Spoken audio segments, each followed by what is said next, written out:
Louie Tee. Welcome to the Command Post Live. Y'all know what it is. Post up, take command. I, of course, am your Commander-in-Chief, Louie Tee. Thank you for joining me. Y'all see what it is tonight. We have a star-studded panel. I call them the burgundy and gold royalty. All right, that's why we the Commander Kings. I really don't have to introduce these fellas. Y'all know who they are, but we'll do it anyway. Top right corner, we got my man Double R, Rio Robinson from Rambling with Rio. And, you know, these guys with one name, give me those soccer vibes. Rio goes by one name. My guy down in the bottom left-hand corner goes by one name, Rico. Y'all know him from Street Scores. Look, y'all about to catch the Rico tonight. You know how it's going down. And, of course, down in the bottom right-hand corner is my guy, Eddie. Oh, baby, Ed Oliver from the Real Ed Oliver show here on YouTube. All of them representing the burgundy and gold. You know how we do it. So, with that said, I want to get straight to the shits tonight, fellas, because the last time we spoke, we had just gotten rid of Scott Turner. We were excited about new opportunities potentially for this offense and maybe finally being able to utilize the weapons that we have properly.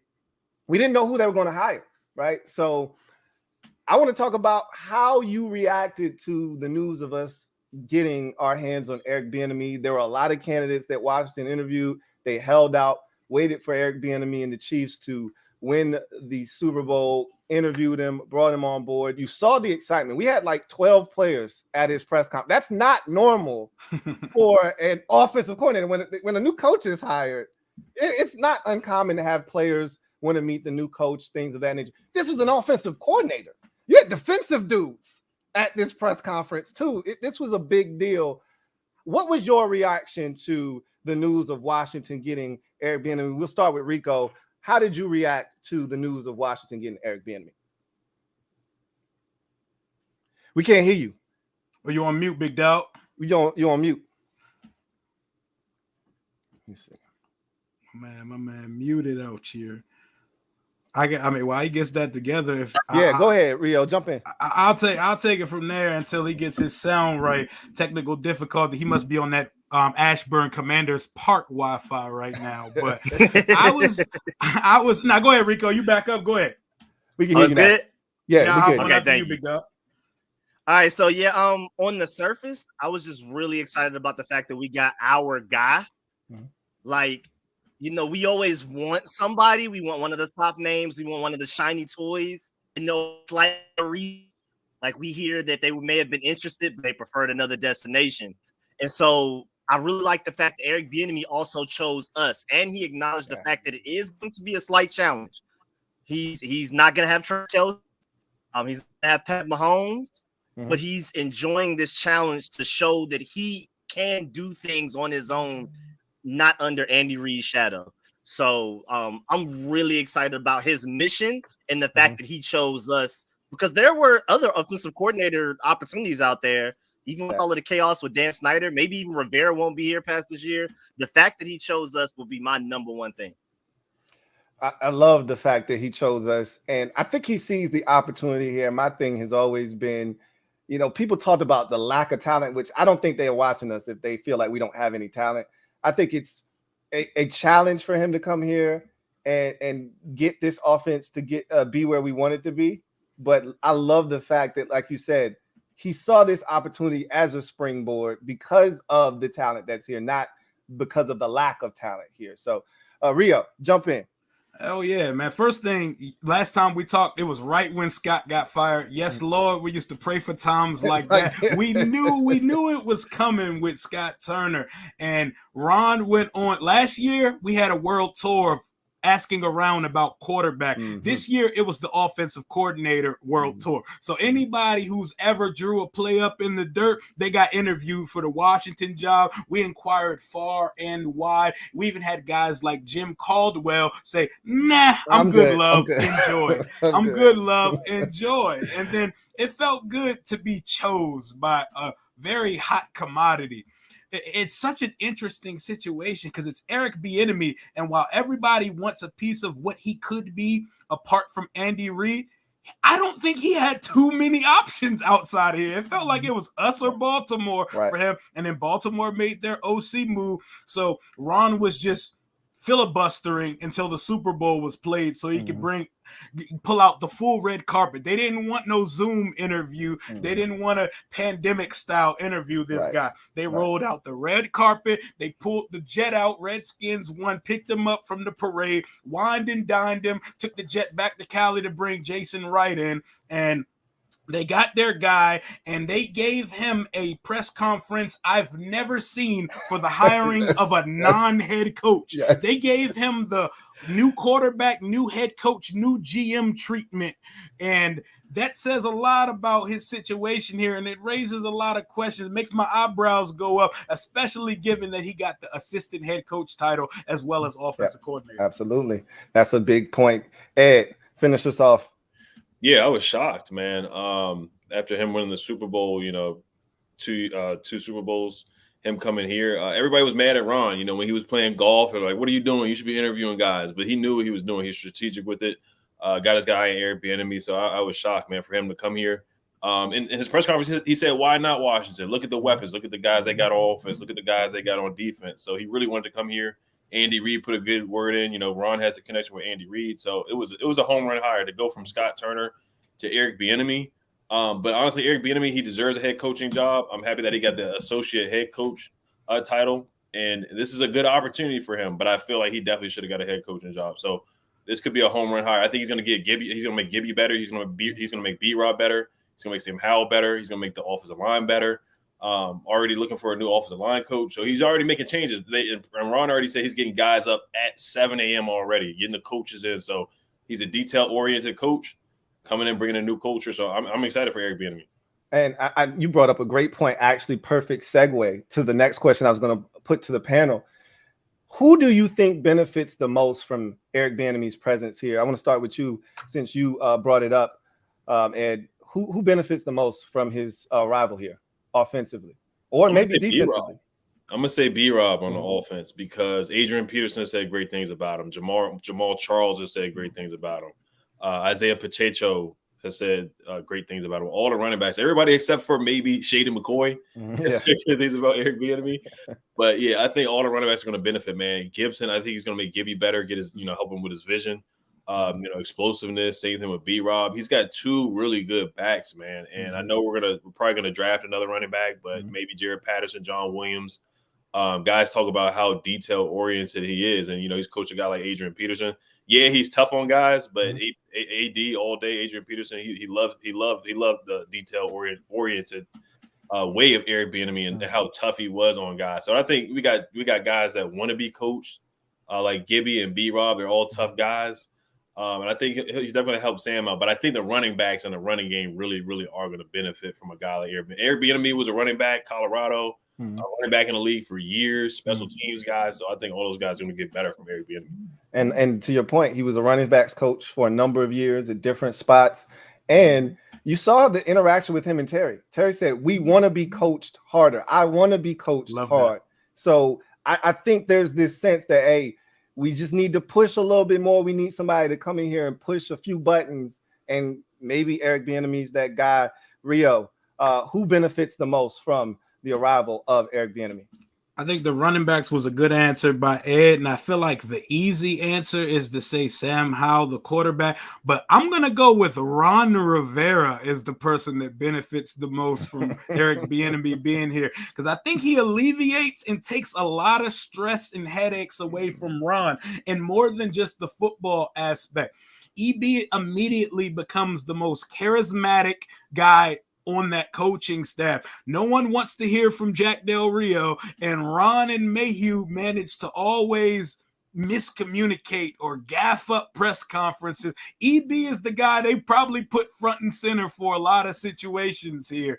And just a small example, I liked a lot of what Ron said this week. You know what I didn't like and what made my eyebrows perk up? Hearing the words, "We're starting to build a roster in year 4." Like, that happens far too often when Ronald Eugene Rivera steps in front of a microphone. But I think Eric Bieniemy takes a lot of pressure off of Ron, and he has to win just as bad as Ron has to win and succeed here, because both of their coaching lives in this league are on the line this year. Ron is coaching to stay on this new ownership's panel, and EB, if he fails here, he will never get a shot at being a head coach after 18 failed interviews. So I think he gives him and Ron, they're in this together. That's the marriage. He benefits Ron Rivera the most. I couldn't agree with you more. This is big for both of them. Ron's been through this process before. He knows what it's like to incur a new owner and what that means for his longevity. So I think he understood that. I think you kind of see that. I will say there's been a calmness about Ron this offseason. And I think that calmness is tied to, yes, Eric Bieniemy. And also I think it's tied to Sam Howell and the confidence that they have in him. Talk about him a little bit more later. Rico, close out this conversation about Eric Bieniemy. Person, player, coaching staff member, whomever benefits the most from his arrival.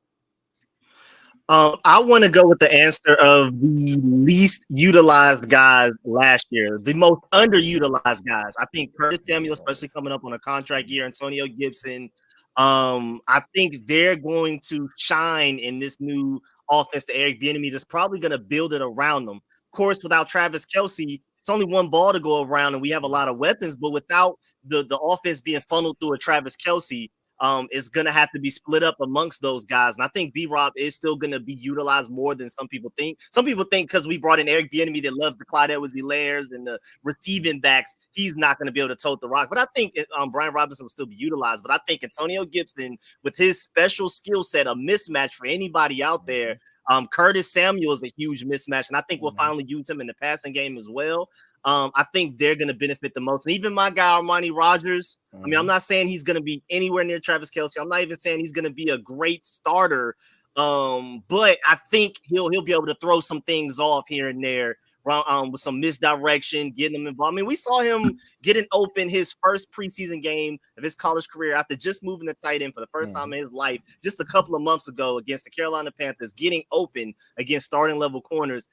There has to be some way you can utilize that. I'm not saying he's going to go out there and be a starting tight end in the draft. I just think a lot of those guys, including him, will be used in really fun ways where maybe you see Armani Rogers goes for 60 yards one game. We don't hear from him for the next 3. And then he randomly comes out and has another great game. Eric Bieniemy is just going to have like a bag of tricks. So I'm really excited. I think the tight ends are going to benefit. I mean, they can't get any worse than they were last year, right? They can't be any more insignificant than they were last year. And so I love that the tight end group and what should be a much improved group there. And guys like Dyami Brown, who you think with Sam Howell, there may be a connection there. Maybe they're going to go to this West Coast offense with Bieniemy. A lot of quick passes, shorter passes, slants, things of that nature. You'd like to think a guy like Dyami Brown may benefit from that as well. So I think there's so many ways you can go with that answer. I think the easiest is the running back position, right? Like he's a running backs coach at heart. That background really serves, I think, those players well. And he's going to coach them probably harder than anybody else on the offense. But I'm dying to see if he has the level of creativity that they had in Kansas City, because they said it was a group effort, and he was a part of that. So I'm dying to see if he had input with some of the creativity. They told us that the Super Bowl touchdown plays, the 2 touchdowns that were wide open, that was Eric Bieniemy.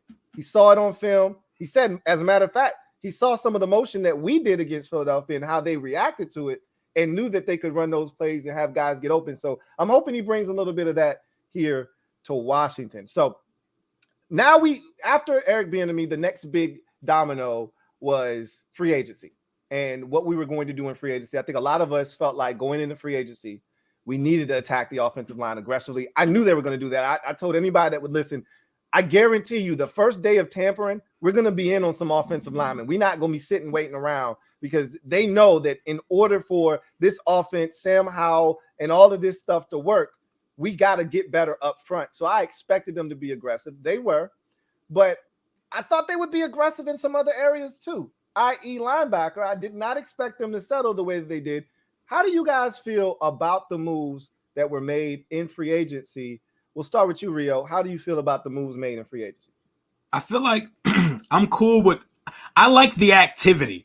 Like it felt like there was a sense of urgency, like you said, during the tampering period. We haven't really attacked the early waking hours of the tampering period the last couple years. And while the names don't exactly put asses in seats at the stadium and they're not necessarily household names, they're filling positions of need in a hurry. And I'm starting to believe what Ron said these last couple of days at the owners' meetings when he said, we wanted to attack needs in free agency so that we can draft best player available, truly best player available when it comes to the draft. We went and got us a right tackle, Andrew Wiley. Do I think he's the greatest right tackle in the world? No, but he's not a slouch. And the last time we seen him, what have you done for me lately? Word to Janet Jackson. Last time we seen him, he was putting Philly in the damn dirt during the Super Bowl. Putting their dick in the dirt. Yeah, putting them, smashing it, burying it, and calling the family and letting them know they're not coming home to you. That's what last time we seen him, he was doing that. Nick Gates, wow. He had one of the most catastrophic injuries that we've seen. I saw it in person up close at FedEx Field when it happened. He's a dog. We need more dog energy on this roster. John Ridgway is one of the only guys on the team bringing that dog energy. A.k.a. Captain Insano. Hell yeah, we got Nick Gates. Nick gonna square. Nick squared up with the craziest, most dangerous. He squared up with the John Wick of the NFL, which is Aaron Donald, the guy that's out here sparring with knives in his football training during the off season. The offensive line pickups, I like them, and they felt. I think the offensive line was a problem that we can all agree was a problem, but I don't think it was necessarily as bad as we collectively make it. I think our biggest issue was that there were opportunities still there to be made, but we didn't have the quarterbacks there to make them. And although the line did not help them, I think the line, even as is before the draft, I think we're going to be fine on the offensive line. The linebacker position, Cody Barton, I'm willing to see what he can do. I don't hate the signing. $3.5 million. You get what you pay for usually. And Ron loves to thrift through the free agency period. For the numbers that I see some of these linebackers, the David Longs, the Azeez Al-Shairs, some of the small numbers that I see these guys getting, they weren't worth a couple more million than virtually an unknown Cody Barton before this year. He didn't really see the field too much. And when you gauge the Seahawks fan base, they weren't exactly knocking doors over because he walked out that building. So overall, I'd give it like a B- grade as far as efficiency, but we got to see it on the field. But as far as activity, they get an A. They get an A for activity, and I'm glad to see them active early in the free agency period. Absolutely, man. I was excited about the activity, as you mentioned. I think it was more quantity over quality, more like that 2020 year when Ron first got here, when a lot of people were not happy, but that turned out to be our most productive free agency class. If you think about all the guys that they added that ended up being key contributors. Ed, what do you think about free agency? How did you feel about what Washington has done collectively so far? Yeah, I just want to say, Rio, I like the shades, man. You look good, man. I appreciate you, my dog. I thought Andrew Wiley was a solid signing. He gave up a good amount of sacks last year, gave a lot of pressures, but was that on Pat Mahomes? Because Pat likes to run around and hold on to the football and do his Houdini thing.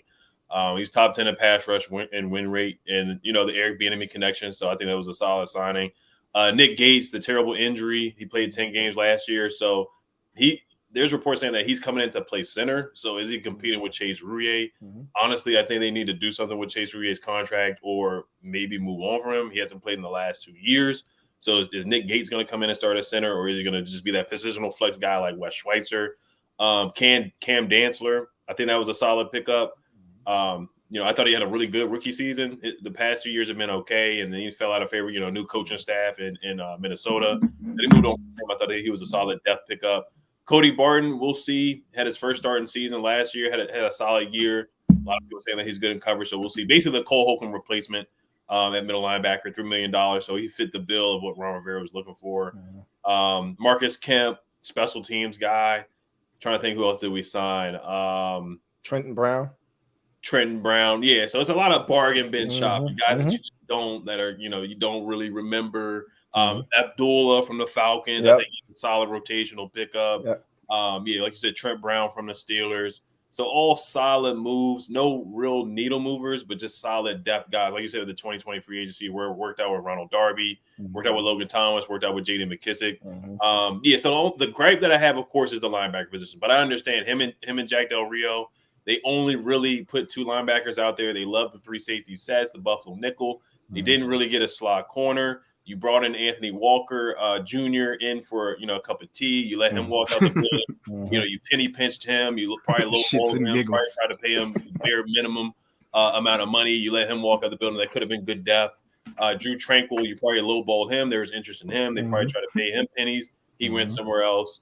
And then you look at the rest of the NFC East. They actually were aggressive. This was probably the most aggressive I've seen the Cowboys be in free agency as far as making 2 trades. I feel like they're going for it. Yeah, I mean, they got Stephon Gilmore, who Terry Moss. So I'm not really worried about him. The Eagles, they lost some guys, but they were aggressive. And the Giants were really aggressive getting Darren Waller on day one. So just looking around, I know, Ron, I get the money situation with ownership. So I wasn't expecting them to go out there and get, Bobby Wagner or any other big names like that. But I think they were all solid moves. But I do think Ron could have maybe opened up the checkbook a little bit. The linebacker position have been a little bit more aggressive. I totally agree. I mean, there were so many things that I thought they were going to do. I thought they would. I'm not surprised by what they did on the offensive line, to be honest with you. I thought where they would be more aggressive was linebacker. There were so many linebackers available that were young, going into the prime of their career, coming off of rookie deals that have shown the ability to play at a high level in this league. And they went extremely, extremely pink tag at that position. And I just didn't expect that. I knew they were going to be, kind of in that mid-tier on the offensive line. But yeah, man, frugal. We're going to call them frugal. Ron be offering dudes mambo sauce and a dinner with Fred Smoot, man. It's crazy. I was shocked at how we ended up coming away with just Cody Barton at linebacker, to be honest with you. But Rico, what do you think about the free agency period for Washington and what they ultimately came away with? Yeah, so I have a few main takeaways. Number one, I feel like honestly the re-signings were the most notable things. Being able to bring Deron Payne back after we challenged them, like, hey, we'll give you the money, but you better go out there and earn it. He earned it, and then we actually paid him. We've done that with Jonathan Allen and Terry McLaurin, and now Deron Payne. That sends a great message to the rest of the team. And don't sleep on Dan Johnson as well. I already know that's Louie Tee's guy, that's my guy. I feel like bringing him back for the money that we did. Of course, it doesn't stop us from taking a corner in the first round. But it was a great re-signing to bring him back he's making the most money he's ever made. And then it's still a really cheap deal for a guy that ends up starting in the slot for us second half of seasons consistently, it seems like. And then also I feel like the whole linebacker situation, I was really sad when we didn't get David Long, especially after I heard there was interest. Like once I heard there was interest, I put my heart into it, and that's my fault. I deserve to get my heart broken by this team when it comes to free agents. And then brought Anthony Walker in. I feel like he just used us as a bargaining chip. Hey, this other team is flying me out. If you don't, he never wanted to leave Cleveland. Yeah, he never wanted to. Exactly.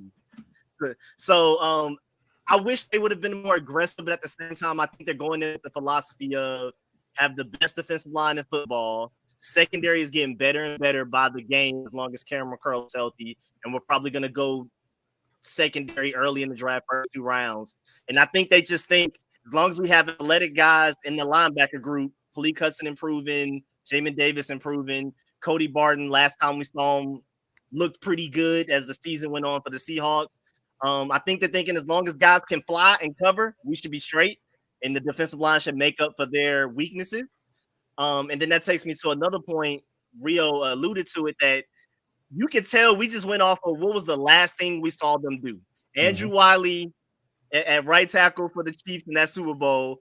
Cody Barton, those last couple of games for the Seahawks, if he continues to play like that, you could say he may end up being better than Cole Holcomb, but that's a stretch right now. Higher than lower type of thing. Nick Gates, I mean, again, he's the dog, and I was excited about him. And then that takes me to my next main point, is that this is very similar to the other free agency where Nick Gates is Wes Schweitzer, similar contract, more of a center than a guard. Wes Schweitzer is more of a guard than a center. The whole Ronald Darby contract is really similar. to you could say one of the other guys that we signed, Logan Thomas, like Charles Leno. Oh well, and then that's last point. We got Charles Leno after the draft, right? And so we may not be done right now. Yep. We don't even have enough cap space, I believe, to sign our draft class right now. So we're gonna have to reach some people, and maybe waiting for the new ownership to do that potentially. But we got to make some cap space there. But we signed Charles Leno after the draft. We may sign somebody else after the draft as well, preferably linebacker if we don't attack it aggressively in this draft. Did anybody bring up Jacoby Brissett? No, nobody brought him up yet. Nobody brought him up, and I was gonna say nobody brought up Cameron Barbecue Chicken Dantzler, who we claimed in free agency. That's another dude who you kick the tires on. He's got 1 year left on his rookie deal. You put in the waiver claim. You see there to me, there's always something up with a dude that falls out of favor with multiple coaching staffs. So between injuries and inconsistent play, we'll see what he brings to the table. But he can't be any worse than what we were putting on the field late in the season once juice went down. So I was like, look, the more the merrier. Bring in all you can, and we'll just figure out who the best 5 are and try to put them, in positions to be on the field if need be. Before we move on, favorite free agent that was brought in, Rico, favorite free agent? Yeah, I'll probably go with Andrew Wiley. Because I've been saying that Samuel Cosmi needs to move the guard for a while now. And even just away from Andrew Wiley and how well I think he'll play, especially with Eric Bieniemy, because we've seen Eric Bieniemy, if you go back and look at the Chiefs games, he masks their weaknesses really well. Like he runs plays to kind of help Andrew Wiley out a little bit. So maybe if this was Scott Turner with Andrew Wiley, I'd be a little bit more pessimistic, but with Eric Bieniemy, he knows the strengths and weaknesses. So he knows, okay, don't run this play his way because we already know it's not going to work. So we're going to do things to work around that. We saw him how he played in the Super Bowl. And then also, additionally to that, Sam Cosmi moving the guard. I think he has Brandon Sheriff level potential there. And last year was just injuries, didn't know where to play. He would play tackle and guard in the same game, sometimes get benched in the same game. It was kind of weird. I think if he goes into the offseason focusing on guard, that's going to be huge. And the Andrew Wiley signing helps him do that. Ed, favorite signing? Yeah, there's not a lot of guys to really fall in love with, to be honest. I mean, there's a lot of solid mid-tier guys. Like, we didn't even bring up Jacoby Brissett. Like, I forgot about him, honestly. He's very forgettable. What are you going to say? What are you going to say? He just is. I'll talk about the guys that we lost to. I mean, Heineke, he wrote a heartfelt letter. So, it's something that you got to talk about. Losing Cam Sims. Cam Sims had a huge fan club. I'm happy for him going to the Raiders. So Marcus Kemp replaced him. But I guess my favorite guy would be Wiley as well.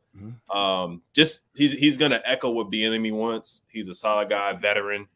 He's going to come in and be a professional. Like Rico said, allow Sam Cosmi to move in the right guard. Then you figure out center, you figure out left guard. We still don't really have something set in stone at left guard. But I think Wiley's going to come in and, he's got the Super Bowl pedigree. And I think he's going to be a professional. Like I said, top 10 in pass rush win rate as well. Good run blocker. So I think that was probably the biggest signing for us. I think he got the most money as well. I think he got like $8 million per year. Yeah, he did. 3 for 24. Rio, favorite free agent signing? Mine is going to be petulant. My favorite free agent signing is Jacoby Brissett. But hear me out, though. My favorite signing is Jacoby Brissett because I don't have to walk into that shit stadium and listen to 20,000 or half of that people chant for the backup's name as soon as Sam Howell decides to play like a 22-year-old this fall. I'm sorry. We got 2 hives up out of here this offseason. We got the Heineke hive and the Cam Sims hive. I appreciate what you guys brought to this organization. Y'all brought grit, y'all brought heart, and y'all brought a few good moments here. But I'm glad we can move past that, and I wish we could just move in unison and stop all these fan factions amongst the fan base. So Jacoby Brissett, you are my favorite signing because nobody or their mother's mother is going to be chant. Jacoby Brissett's family is not going to chant for Jacoby Brissett to be playing come the fall. That is a mentor, and no matter how much Ron is trying to gaslight us all to believe that there is a QB competition taking place over these next few months, it's not happening. The job is Sam Howell's, and if it's not, What the hell are we even doing here? Listen to Martin Mayhew. He's already told you there's no competition here. All right. Martin Mayhew says we think he's going to be a damn good football player. Jacoby Brissett has been brought in here to do everything that you just said. Mentor, be a great locker room guy, great presence in the quarterback room, excellent teammate. He'll be on another roster next year. Yeah, exactly. He'll be on another roster next year. This is Jacoby. He's a professional backup quarterback. And he'll be on another one-year deal next year, mentoring another young quarterback, and then he'll pack his things and do it again the year after that. We know what this is. And Ron's got PTSD from Dwayne Haskins. We all know. And so he's not going to just give him the starting job, but we all know it's his job. And so I don't think anybody – it's crazy because you still have a select few like – there's no way Sam Howell's going to beat out Jacoby Brissett. And I'm like, okay, I'm not even going to bless their hearts. I'm not even going to respond to that type of foolishness. Mine is Nick Gates. I just think Nick is a guy that just, if he's healthy, and I hope he stays healthy, but Wes Schweitzer was one of my favorite offensive linemen on the team because he was just a dog. And Wes, to me, was one of the few guys that just had some nastiness on the offensive line. And I think Nick is going to bring that. I got excited just listening to him talk during his interim, presser with the media where he was like, look, when I'm in the lineup, I just tell the quarterback, don't worry about it. Ain't nobody going to touch you. You good. You know what I'm saying? So that's the kind of nasty we need up front if we're going to try to run the football more effectively. And I think guys like Nick Gates are exactly what, this team needs on the offensive line. So I was a big Nick Gates guy when they signed him. I was a little worried about the injury, but he did come back. He did play in 9 games last year. So hopefully he's able to stay healthy. So this is a big one. And I want to hear where you guys are on this one. Since we were talking quarterback, Jacoby Brissett, it's kind of a solid segue. The big debate with this fan base all season, Lamar Jackson or Sam Howell, because essentially that's what the debate ultimately is. Because if Sam's not here, we're going after Lamar Jackson, okay? This is the way I look at this situation.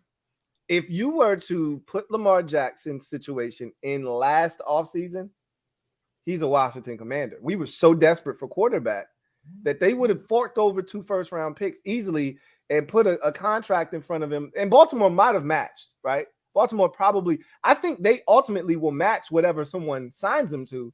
They just want to know so they don't spend a penny more than what – they have to.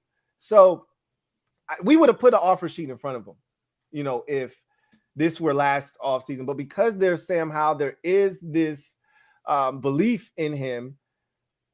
Where do you guys stand on this situation? Are you all in on Sam Howell? Are you kind of still on the fence about him, but, you understand the value of a rookie quarterback or a quarterback on a rookie contract? Or are you like, to hell with all of that shit? I've been a fan my entire life. We've been asked at quarterback. Here's an opportunity to get an established dude, former league MVP, prime of his career. It's not like Lamar's Russell Wilson from last year, and he's 32, 33 years old. This brother is 26 years old. Like, you're talking about a guy going into the prime of his career. Where do you sit on this discussion? Eddie O, start us off. Lamar versus Sam Howell. I'm a Lamar Jackson fan. I really am. I love watching Jackson since Louisville.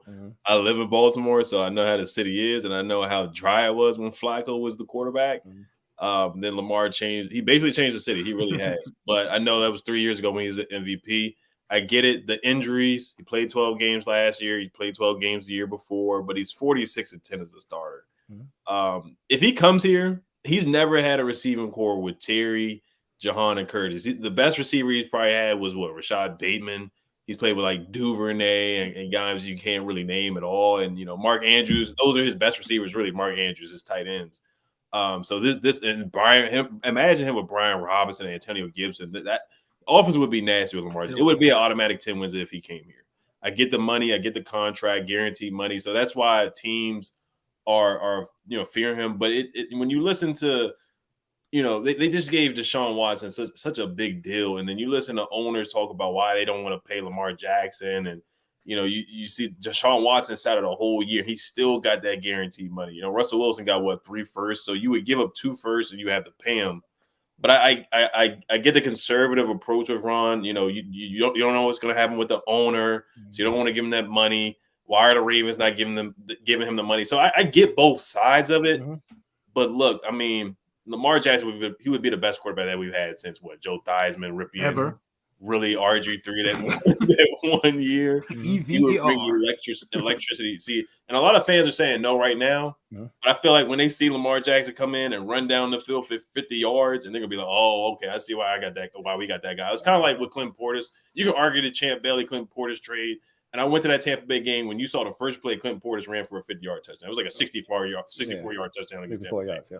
That's how I feel like if we did get Lamar Jackson, that's how I feel the fan base that the light would click. Like, okay, yeah, we got this guy. But yeah, the injury concerns, they are a legitimate concern. The play style, you got to change your offense. I don't think Eric Bieniemy would have a problem with that, changing up the offense, catering to Lamar. But he would make everybody better. He would make this team better. It would be harder to sign guys. I get that, and bring in talent. But at the same time, you gotta pay. You gotta pay to play. You gotta put the money to get the quarterback. But I love Sam, and I want to see what Sam can do. But obviously, you know what Lamar would bring to the table day one. He's gonna bring in wins, and he would be. You could argue and say he would be the best quarterback in the NFC East. I think 2 years ago wouldn't even be a debate right. Because Jalen Hurts has gotten better, so you can argue a little bit there, but. I would put him number one. Yeah, he would have been. I really would. I think he'd be the best quarterback in the NFC East. No question. So I think it's something to consider. But I get why you're staying with Sam. It's the safe approach. You don't have to throw out guaranteed money. The injuries are a concern. What's really going on? He doesn't have his own agent, so there's weird stories that there's this guy that he has, and he said it's a lie. Guy from Florida, man. Yeah, Meek Mill got a text or texted Robert Kraft and said that he wants to go to the Patriots, or that Lamar wants to go to the Patriots. So it's something different every day. Is it collusion? Why are no teams interested? So it's a weird situation. But I get both sides of the argument. But if it were me, I think you have to check in. When you go from last year, you checked in with all 32 teams, asking if the quarterback's available. I think you would have to check in with this situation. I think it's malpractice. If you don't check in, at least have a conversation. Yeah, I think Sam is what's stopping them from checking in. But like I said, I've said this the entire time. I get both sides of the argument, man. I totally understand. Rico. Yeah, so first of all, I don't understand why everybody outside of the Commanders Nation keeps putting our name out there. Like a shame the Commanders won't sign them or trade for them. Like we don't have the bottom 3 cap space in the NFL right now. We're not the only team that doesn't have a top 15 quarterback.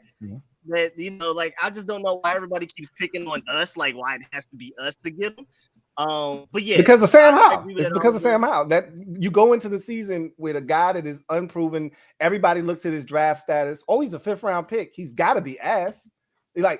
Yeah. So I think that's why everybody keeps throwing out the 2 teams with the worst quarterback situation in the league right now, by the standards of the pundits, Indianapolis and Washington. Because everybody assumes the Jets are going to get Aaron Rodgers. So it's Indianapolis and Washington. They don't have a quarterback. Everybody knows Carolina's going to get a quarterback. Everybody knows Houston's going to get a quarterback.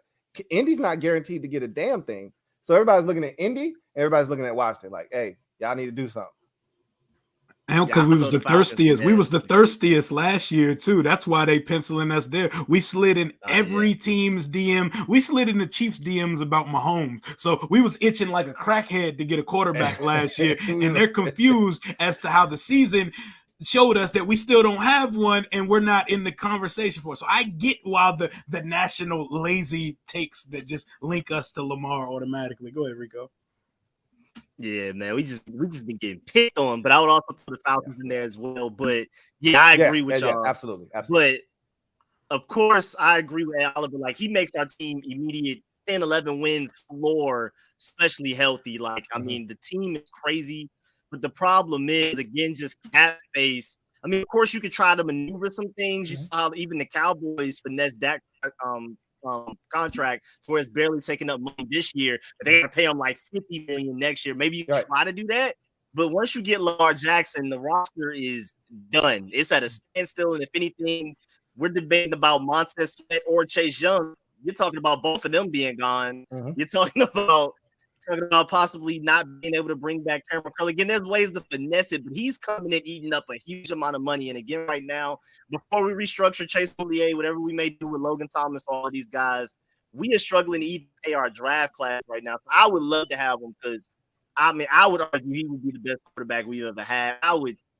kill to have him. If I got to do something on my end to create some cap space, I would, because I really want him. Love Howell, but please give me more if you can. I just don't see how it would work out cap space wise, and we're trying to still keep guys. Curtis Samuel's contract is coming up, Cameron Curls. We pretty much have to just lose all of them. And can we expect Lamar Jackson to be able to still perform where we want him without all of those guys on the team? Yeah, I think that's Ron's biggest point is if you bring him on board, because for me, and Josina Anderson said this, and I said it, before she said it, like, if you're worried about the money, don't worry about it. That's the going rate for a quarterback. You're going to have, if Sam Howell is good, you're going to have to pay him in 3 years, right? But to Ron's point, and this is the point I made, you have time to plan for that. If you look at every contract that we signed guys to, nothing's more than a 3-year deal, right? That's how we do it. 1 year, 2 year, 3-year deal. So it all syncs up with when you have to start spending big money. Money is coming off the books. Even look at the extensions. You got the Jonathan Allen extension. It was I think it was a 4 year, $72 million. You got the Deron Payne 4 years, $90 million. So obviously, when you get to that final year of a deal, that shit is like not even worth the paper it's on. Most of those deals, 3-year deals, right? You can get out of that last year of the deal. So most of the guarantees have already been paid and things of that nature. Another thing you brought up, you can, finagle the cap, and it's very possible. We see teams, the Saints do shit every year, right? Never have any cap space and end up signing 2-3 dudes every year. You're like, what the hell? But what you're doing is you're kicking the can down the road. Like the Browns just did this with Deshaun Watson. They restructured his deal, freed up $24 million. But guess what? His number is $64 million each of the next 3 years. They can't touch it. $64 million. Okay. Man. Like there's only so much you can do. And GM Martin Mayhew said, hey, we like to keep it cash to cap. We're not borrowing from other years. We're not restructuring deals. We've done a great job of keeping it strictly cash to cap, and we would like to keep it that way. He made it seem like they got something up their sleeve because he was like, hey, JP Phillips was like, y'all seem like y'all upside down on the cap. What's going on over there? He was like, bro, don't worry about what we got going on over here. We straight. We good. All right. Trust me, we good. I'm like, all right, if you say so, I believe you. Rio, where you stand on this situation, man? The Lamar situation is interesting because I totally understand both sides. More so the side saying that Lamar makes a bunch of sense for the team. And I could get why national pundits worldwide are saying, what the hell is Washington doing and why don't they want Lamar Jackson? Because from the surface level, Washington looks like a drop in the bucket. If Lamar's there, they have the best quarterback in the NFC immediately because there's a big power imbalance between the two conferences when it comes to quarterbacks. Right. All the elite quarterbacks play for the AFC now. That's right. Who's the best quarterback in the NFC? Jalen Hurts. That's why it's so crazy over here. I'm like, if Sam is just decent, yes, we got a shot. Hell yeah! Anybody that wants Lamar, that's why I get it. I understand. I totally get it. And we would immediately have the best quarterback in the conference. And I would like to myth bust for a second. There's a faction of people that don't believe that Lamar Jackson can pass the football. And to that, I say, you guys are not watching the same sport as the rest of us because Lamar Jackson can pass the hell out of the football, bro. Like that man can make every throw on the field. I seen that man make a 66-yard throw across his body over 2 defenders last year, and it was not by fluke or accident. He does not need receivers running wide open to make a throw, and that's not going to happen in Baltimore because the best they can show him is Nelson Aguilar this offseason. To be such a well-run organization, they've managed to fail to put the proper weapons around this man for his entire tenure in Baltimore. But I knew the whole offseason we weren't going to even make a call on Lamar. Like, I wasn't even trying to sound negative Nancy on my show. I was just kept saying, it's Ron. Ron gets all his luggage from Luggage World at the mall or from a kiosk. He doesn't go shop for Louie like Deion Sanders brought the Colorado with him. He doesn't go get Louie. He goes and gets the makeshift shit from Luggage World at your closest kiosk at whatever mall is near you. He shops at Foreman Mills for his luggage. What made y'all think Ron was willing to make a move of that magnitude? We don't make splashes over here. We don't even really put our toes in the water. We're sitting on the chairs letting the sun burn us on the outside of the pool since Ron got here. So I didn't expect us to be in the conversation for him. But it kind of hurts in a way. It's such a conflicting feeling because I like Sam Howell a lot. Sam Howell is not a 5th-round draft pick to me. That Sam Howell suffered from the stench of a bad quarterback class and the group thinking of media and NFL teams alike. There's no reason why the second most efficient passer in the history of the ACC fell to the 5th round of the draft. That and because he didn't hit the genetic lottery, because Sam Howell was a better quarterback prospect than Will Levis and Anthony Richardson. And we're about to go watch both of them be selected on the night 1 of the draft coming up because they have the trait known as size, because size is a skill in today's league and it views how we determine a prospect. So I get both sides of this argument. I want to see Sam thrive. I like Sam Howell, but I love Lamar Jackson. Lamar Jackson is a top 8 player in the NFL, and we would immediately go from fringe playoff team to NFC Super Bowl contender if he was on this roster. And if you don't see that, bless your goddamn heart. Watch more of the sport and get more familiar with what Lamar Jackson is capable of, because he is absolutely electrifying. Ed said he would be one of the best. He would be the best quarterback that ever walked through this door here. Ever. I wouldn't put him like they're still. I mean, and look, we didn't see Slinging Sammy Ball. We didn't see we did. I don't want to disrespect those dudes, but contemporary-wise, absolutely. Super Bowl. I don't like to consider things that was on black and white television. Hey, look, you know what I'm saying? I gotta make sure. Those dudes are represented, man. Hell yeah, man! The leather helmet, no face mask playing guys. Yeah, okay. Him and Sonny and them. Yeah, they was doing. We haven't seen a quarterback throw for 30 touchdowns here in our life, bro. Like that's crazy. 55 years since that's happened. We haven't seen an 11-win season in my life. I was born in '91. The last time they did it, I've never seen an 11-win season. It hurts a little bit in the soul to know that we're turning our nose up at a 26-year-old elite MVP, but there's more context and details that are involved there. And let Josina Anderson tell you all about it, because she's going to tell anybody with a microphone in front of her. She was hunting, boy. She was hunting after Ron. First of all, I was like, is that Ron's daughter? Is that his wife? Like, who is over there standing behind Ron, real comfortable, like got her hand on his chair, just setting up. She was waiting for her opportunity to jump in, and boy, did she ever. I said, hey, Ron, wait. I had to give Ron some dap on that one. I said, hey, Ron, way to defend yourself, boy, because she was on his ass. So we just take a quick break here and get to the comment section, see what everybody's talking about. Got some super chats to take care of. And then we're going to jump back in. Garage Gym Life, thank you for the super chat. Greatly appreciate you. Who writes, shout out to the panel. You all inspire me with your work ethic and the unique ways you all engage your viewers and stay on top of everything going on with the team. Rio, hope you're doing better, my guy. Appreciate it. Shout out to Garage Gym Life, man. Really appreciate the sentiment. Metaphor, thank you for the super chat. Greatly appreciate you. Thank you for being a member of the MOBB, who writes, the burgundy carpet. That's right. We're not rolling out the red carpet. We're rolling out the burgundy carpet for the Kings on the panel. Absolutely. Barrett Downing, thank you for the super chat. Greatly appreciate you. My guy, BD, thank you for being a member of the MOBB. Writes, the Avengers have assembled. Keep doing what y'all do. Big ups to you all. We appreciate you, BD, as always, man. Thank you so much for the support. Got another one here from CJ Shoots Photo. Thank you for the super chat. Greatly appreciate you. Thank you for being a member of the MOBB, who writes, yo, Louie Tee, yo, Kings. Question, are y'all satisfied with Leno at right tackle, or left tackle, rather? If not, is there a specific tackle in the draft you guys got your eyes on? Personally, we all know that the position can be upgraded.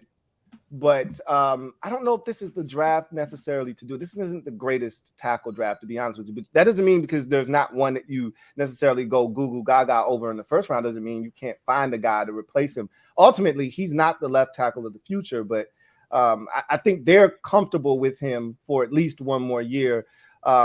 Rico, what do you say to that?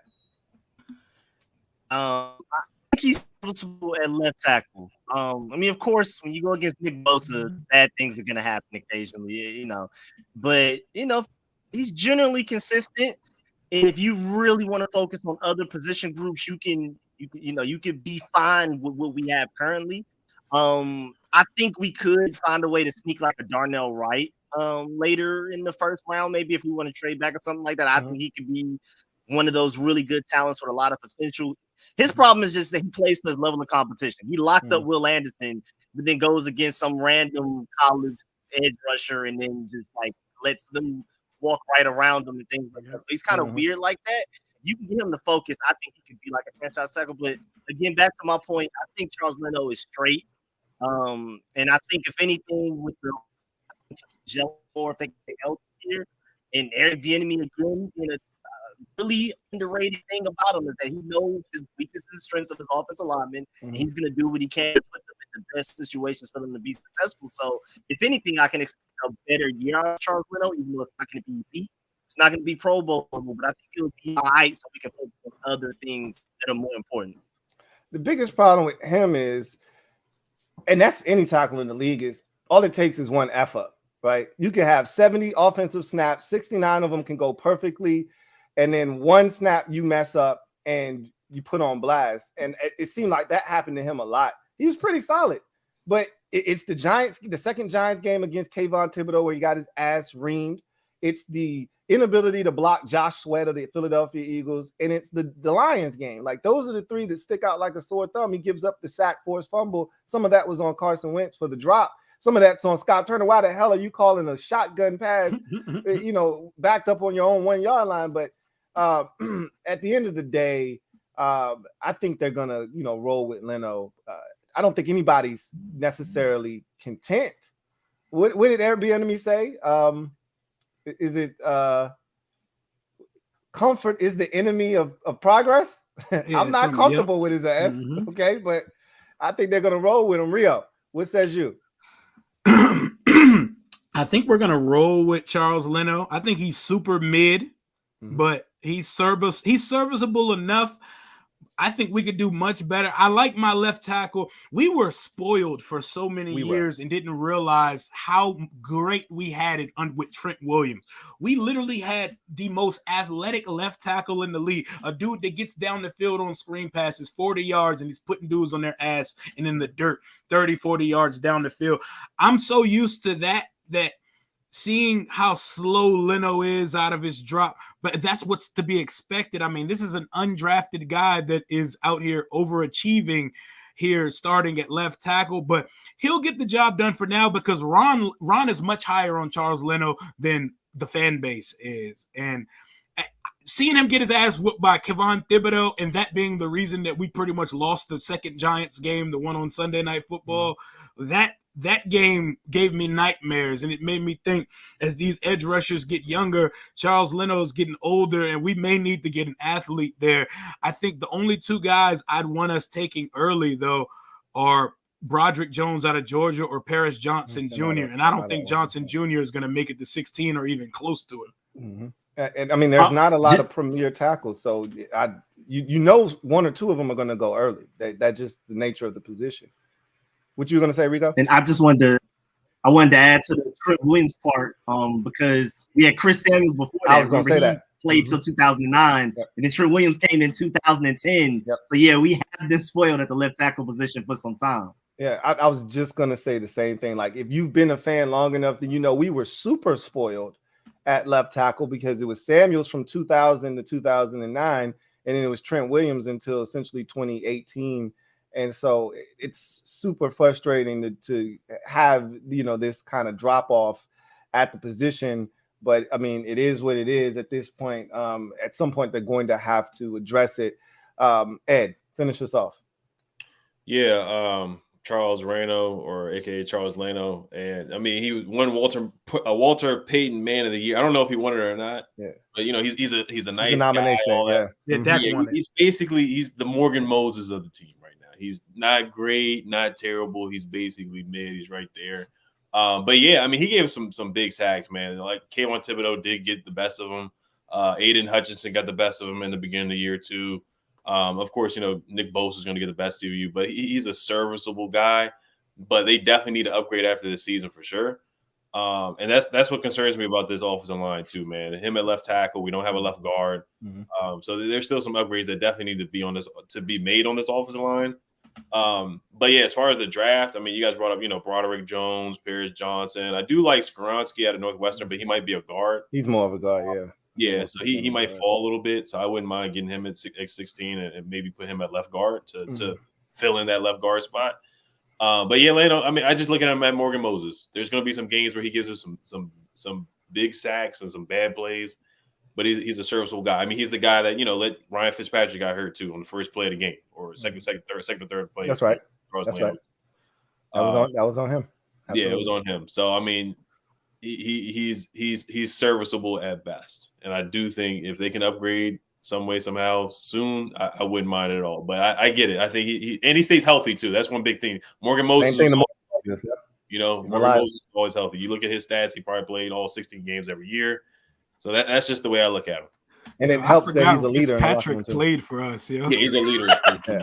I mean, it's easy to. The man played 3 possessions. I mean, it's not Water hard. Park Fitz. Yeah, he got mad when they asked him about that because it's true. That's why you broke your hip on a slide, man. It's all good. Only in DC would you find that type of information out, though. Look, man, people be talking. Streets be talking, man. Streets Hell be talking out here. Duncan Wright, thank you for the super chat. Greatly appreciate it. Thank you for being a member of the MOBB. My guy Duncan writes, hey, Rio and T, why you guys got no quarterback? Do you guys have a secret formation you're going to surprise us with? This is a Eagles fan, so.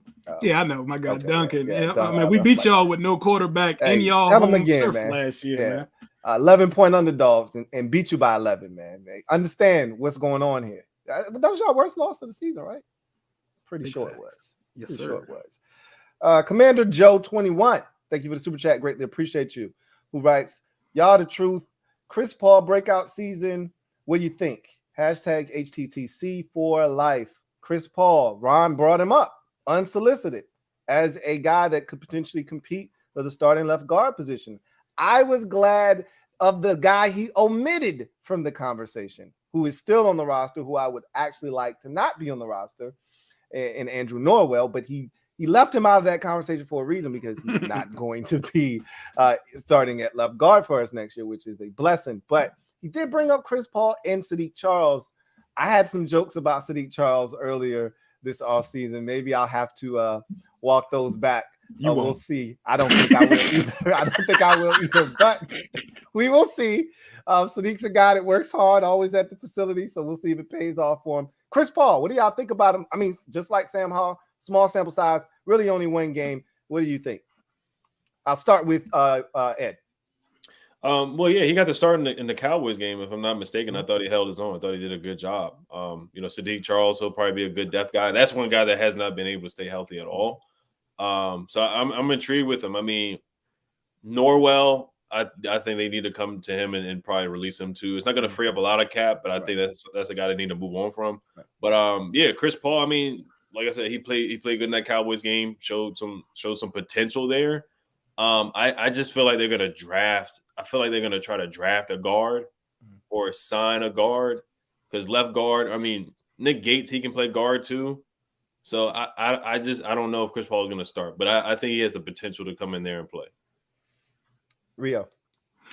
Chris Paul, my guy, we talk about him in our group chat. We call him Seventh because he's an R&B singer outside of the football field, and his R&B name is Seventh. He just like Sam Howell, I wanted to see more of the Seventh last year. I wanted to see him because Trey Turner and Norwell were garbage, like basura. They were terrible. Basura. The whole time, every time we saw him, something bad was happening. We should have saw Chris Paul much earlier in the season. He was moving folks, and he looked like he belonged versus Dallas. I'd like to see more of that. Would it prevent me from taking a guard in the draft in the first few rounds? No. I don't want to take a guard with the 16th pick or even in a slight trade back. I'd rather get a little bit more sizzle out of my first round pick, even though that's a glaring hole. But I'd like to see Chris Paul be able to compete for that spot because he looks like there's something to it. I remember seeing him at camp. He's someone that stood out to me in my days in Ashburn last year. So I'm interested to see more. Okay. Rico, finish us off there. Yeah, I agree. I love Chris Paul. I loved what I saw from him in that Cowboys game at the end of the season, and along with a lot of young guys. Sam Howell, we saw some Percy Butler, some Khalid Hudson. But I don't want to go into this offseason assuming the starting left guard at all. Definitely one of the guys you want to bring in and compete because Sadiq Charles, interesting, talented, but I don't want it to be Chris Paul versus Sadiq Charles protecting who we still don't exactly know. Sam Howell and on his end, he's still a little mysterious. That's a little too much mystery on the offense for me. So love Chris Paul, love his talent, and I think he could end up winning the left guard spot. But don't let his only competition be in Sadiq Charles because I feel like he's going to automatically win without much effort, and then it's going to feel like it was handed to him. So definitely bring in somebody in this draft, maybe another free agent if somebody gets loose after the draft or something like that. But yeah, I believe in his talent, but don't just hand him the job that easily. It's going to be interesting to see. They're not done. So it's funny because listening to Ron said, oh, we got depth. We feel good about the positional flex. We brought in Trenton, from the Steelers, and we brought Trent Scott. We brought in, all of these guys that we feel like can play multiple positions. Nick Gates can play guard if need be.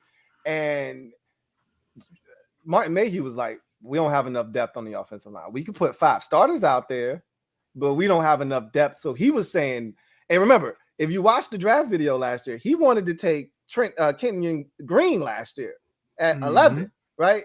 And Ron and Marty Herney had to talk some sense into him, like, bro, what are you talking about? No, not doing that. Like, we got a plan. We're going to stick to the plan, man. All right. So he definitely wants to go offensive line, and we'll see if they look to beef up the offensive line via the draft. I expect them to maybe draft 2 guys along the offensive line with the 8 selections that they have if they don't acquire even more selections by trading back at some point. We will see.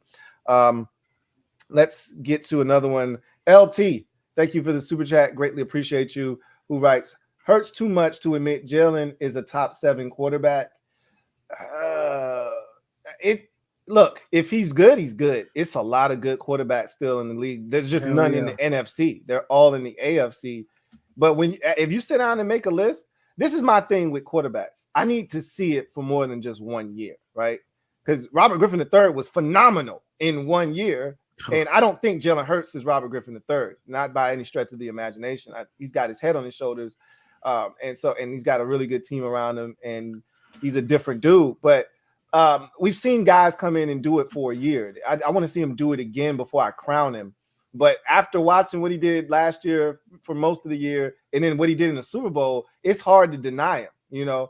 Any objections to that? I don't know if he's top 7. I'd sit down, carve out a list. He's probably somewhere in that 7 to 10 range if we sat down and made a list. But top 7, I don't know if he's in the top 7, but if I wouldn't be shocked if I sat down and made a list and he was 8 or he was 9. So where do you guys fall in there? Rio? I tend to agree.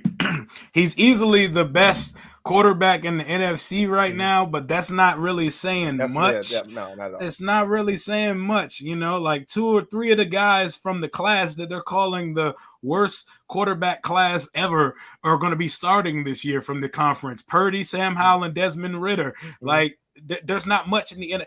Hurts is a top 10 quarterback easily. And the last time we saw Hurts, he outplayed Patrick Mahomes in the Super Bowl and played one of the best Super Bowl performances from a quarterback we've seen in a long time. So Eagle fans, pump your chest out and talk your shit. Your guy's great.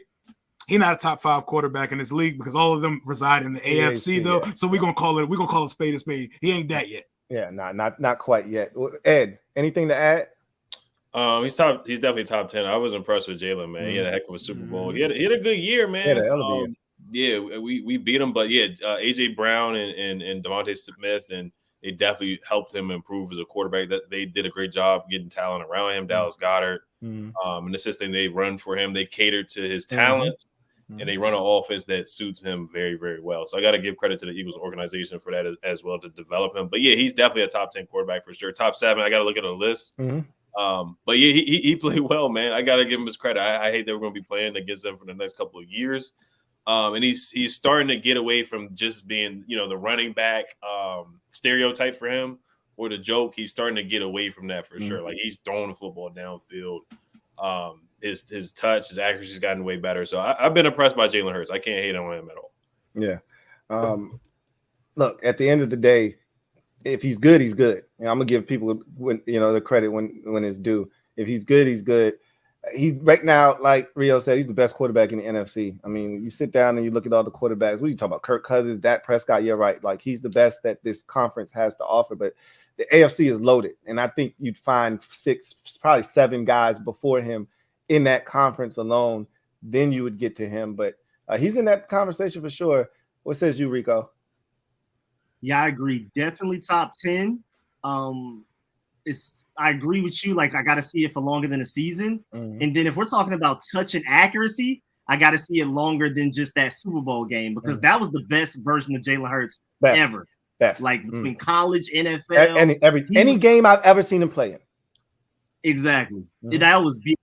So we as fans are gonna go in assuming, okay, last time he was good. Last time we saw Cody Barton for the Seahawks, he was this good.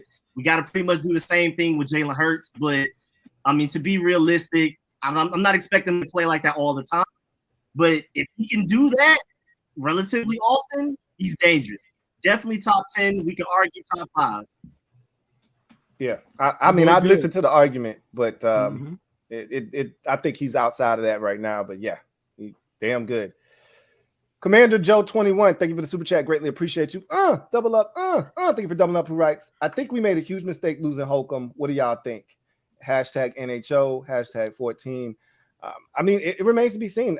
I don't want to make a bigger stink out of it than I already did. I made a big deal out of it because I felt like we lowballed. And I said, I want to see the deal. I bet you it's 3 for 15, 3 for 16, 3 for 18, some shit like that. And that's what it turned out to be. And I'm like, we could have did that, and when we found out what the Steelers deal is essentially like a 1 for 5. They can get out after year 1, right? Like it's like a 1-year deal. Like we couldn't have done that.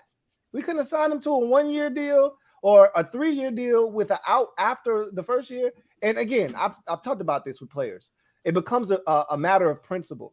He might have taken that deal from Pittsburgh, but that same deal he might not have taken from Washington. He might have taken it as a slightness and a sign of disrespect. So who's to say how he felt about the whole situation? It rubbed me the wrong way knowing that he got away and it ended up leaving for pennies. But that's how it goes in this league sometimes. You guys think it's a mistake? Rico, you think it's a mistake?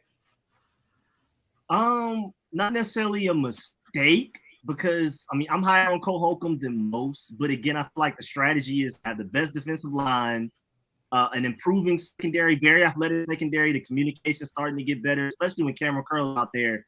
No more deep plays. And then you just have a bunch of athletic linebackers that can run around to make up the difference in between those levels. But I feel like ultimately, as far as Cole Holcomb goes, I think that we may be fine, but dang, I had a point.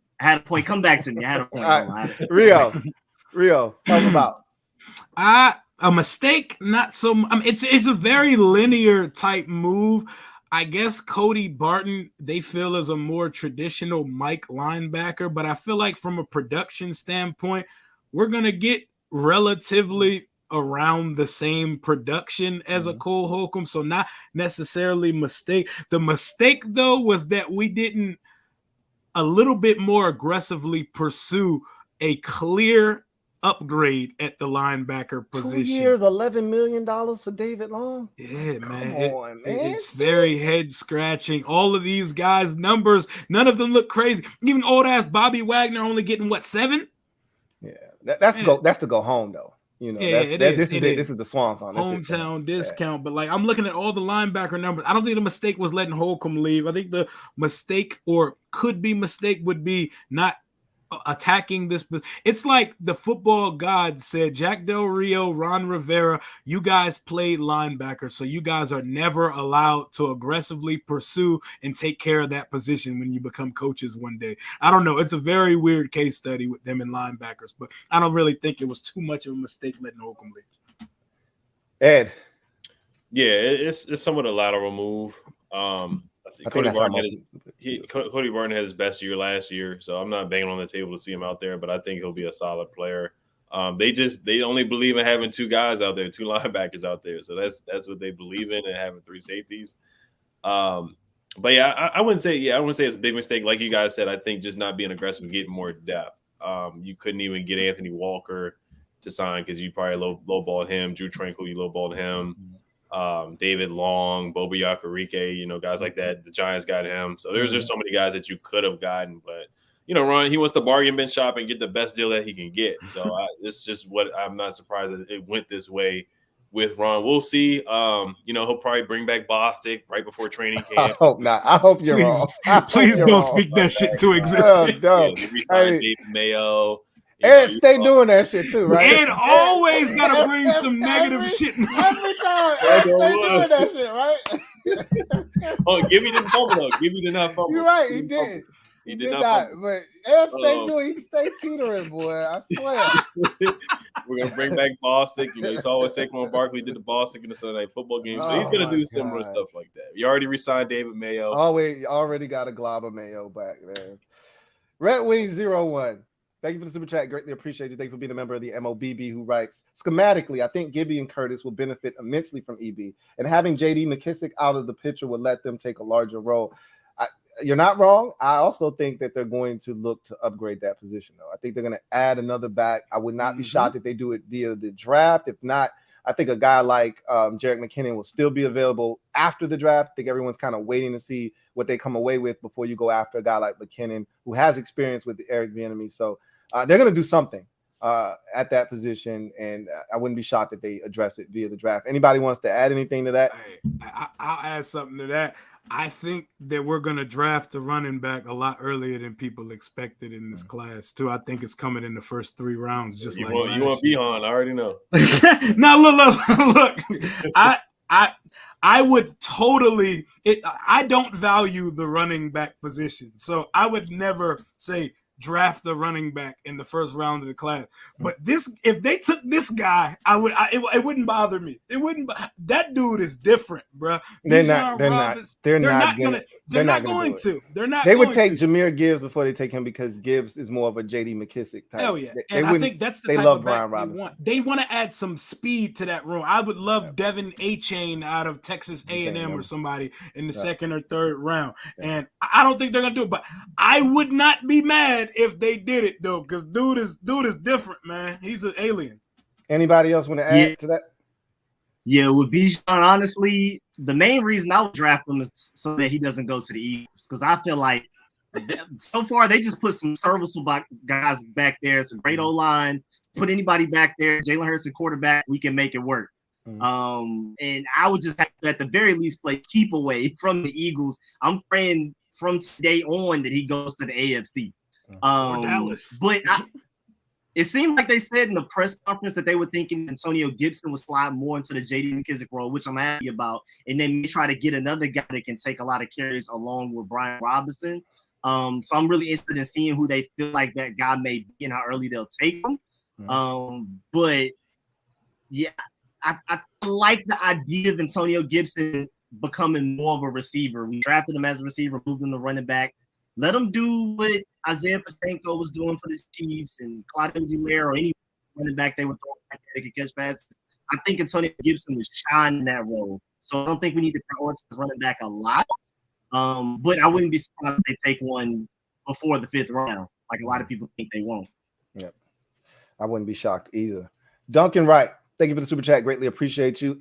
Double up. Thank you for doubling up. Who writes? I have a question. How many rebuilding years you guys need? It's been nearly 36 years, man. Tell me about it. Hey, look, man, you ain't said nothing but a word. We experienced it. We've lived it. So, bro, we know what it is, man. One of these days, man. One of these days. Just keep waiting. And that's going to make it even sweeter when it finally happens. That's what I keep telling myself. That's how I sleep at night. Red Wing 01, thank you for the super chat. Greatly appreciate you. Double up. Thank you for doubling up. Who writes? Y'all, I want y'all's opinion on this because people will inevitably make the UNC quarterback comp. They did it with Sam and Trubisky. How does Sam compare to Drake May? I still have a lot more work to do on Drake May. I'm not as high on him as everyone else is. I see the talent. I understand why people like him. But I gotta see him more. I haven't watched enough of Drake May to be able to say how I truly feel about him. But trust and believe I'm going to watch a lot more of him over this next month. You know, watching Josh Downs and some of the other guys that I'll be watching, players that play against UNC. I'll have a little bit more familiarity with him, and I'll probably be able to answer that question a lot better at the end of next month than I can right now. But anybody want to, tackle this? Rico, you want to tackle this? I know you're a big college football guy. Yes, sir. So I think, first of all, the most notable thing why he's going to receive more hype than Sam Howell is because he's 6'4". If Sam Howell was literally just as good as he is now, but was 6'4", he would have never made it to us in the round. Which is what Rio said about genetics lottery. Exactly. Absolutely. Yeah. That's... And then also you can argue whether or not Josh Downs is better than Diami, running backs. He's kind of losing some talent like how Sam Howell lost. So Sam Howell had all that hype, lost talent, and then the year before he got drafted, a lot of the talent was gone. He didn't play as well. Let's see if Drake step up, losing a lot of his talent and do the same thing, or if he doesn't play as well, does he slide like Sam Howell did? Yeah, they'll make an excuse for him because generally, like you said, with size, it's there are ways around that. And we've seen it with other quarterbacks. Jordan Love had the same thing happen to him. Josh Allen had the same thing happen to him. Their last seasons at their respective schools wasn't as good as the year prior when everyone was banging the table for him. But because Josh Allen's 6'5" with this ridiculous cannon, he still went in the top 10. Bills traded up to 7 to get him. And Jordan Love still went in the first round, despite having a way worse final season at Utah State than Sam Howell had at UNC. So, all of that stuff definitely matters. I've said this before. I'll say it again. The draft class matters. Let's keep it a buck. If your draft class stinks, you can easily get swept up in that. And that's exactly what happened. Rio said it best. It was a groupthink situation. Everybody took the low-hanging fruit and just swept him in. If the Steelers didn't share a facility with the Pitt Panthers and had intimate knowledge about Kenny Pickett, they would not have taken him. If Kenny Pickett went to the University of Louisville, they wouldn't have taken him in the first round, and there would have been no first-round quarterbacks taken last year. So that's the way I feel. We'll see what happens with Drake May. I got a lot more, film study to do on him. But to Rico's point, you can't deny 6'4", right? Can't teach that. Either you got it or you don't. And Sam didn't, unfortunately. But doesn't mean he can't be a really good quarterback in the league. So we'll see what happens. Swaggy P, thank you for the super chat. Greatly appreciate you. Thank you for being a member of the MOBB, who writes, saw this question asked on Twitter. If you could bring back one of these 4 players to play right now for us, who would it be? Trent Williams, London Fletcher, Champ Bailey, Jordan Reed. Easy. Go ahead. You guys knock it down. I'll start with you, Ed. Trent Williams, man. We just talked about Lano, how we need help at that left tackle position. I mean, you could argue Trent is a generational talent. He's the best left tackle in the game right now. So imagine him blocking for Sam Howell. Imagine him blocking for Gibby and B-Rob, just throwing a screen pass out there, him just mauling a cornerback or a linebacker. I would love to have Trent Williams back. Love London Fletcher, even though they butchered his name, Flechter. Champ Bailey, of course, Hall of Fame corner. Jordan Reed, if he didn't have all the concussions, he probably would have had, a hell of he had a good career, but he would have had a way better career. But Trent Williams, man, and the position of need and the importance, of course, left tackle against, corner, tight end, linebacker is the most important position-wise as well. So I would definitely go with Trent Williams.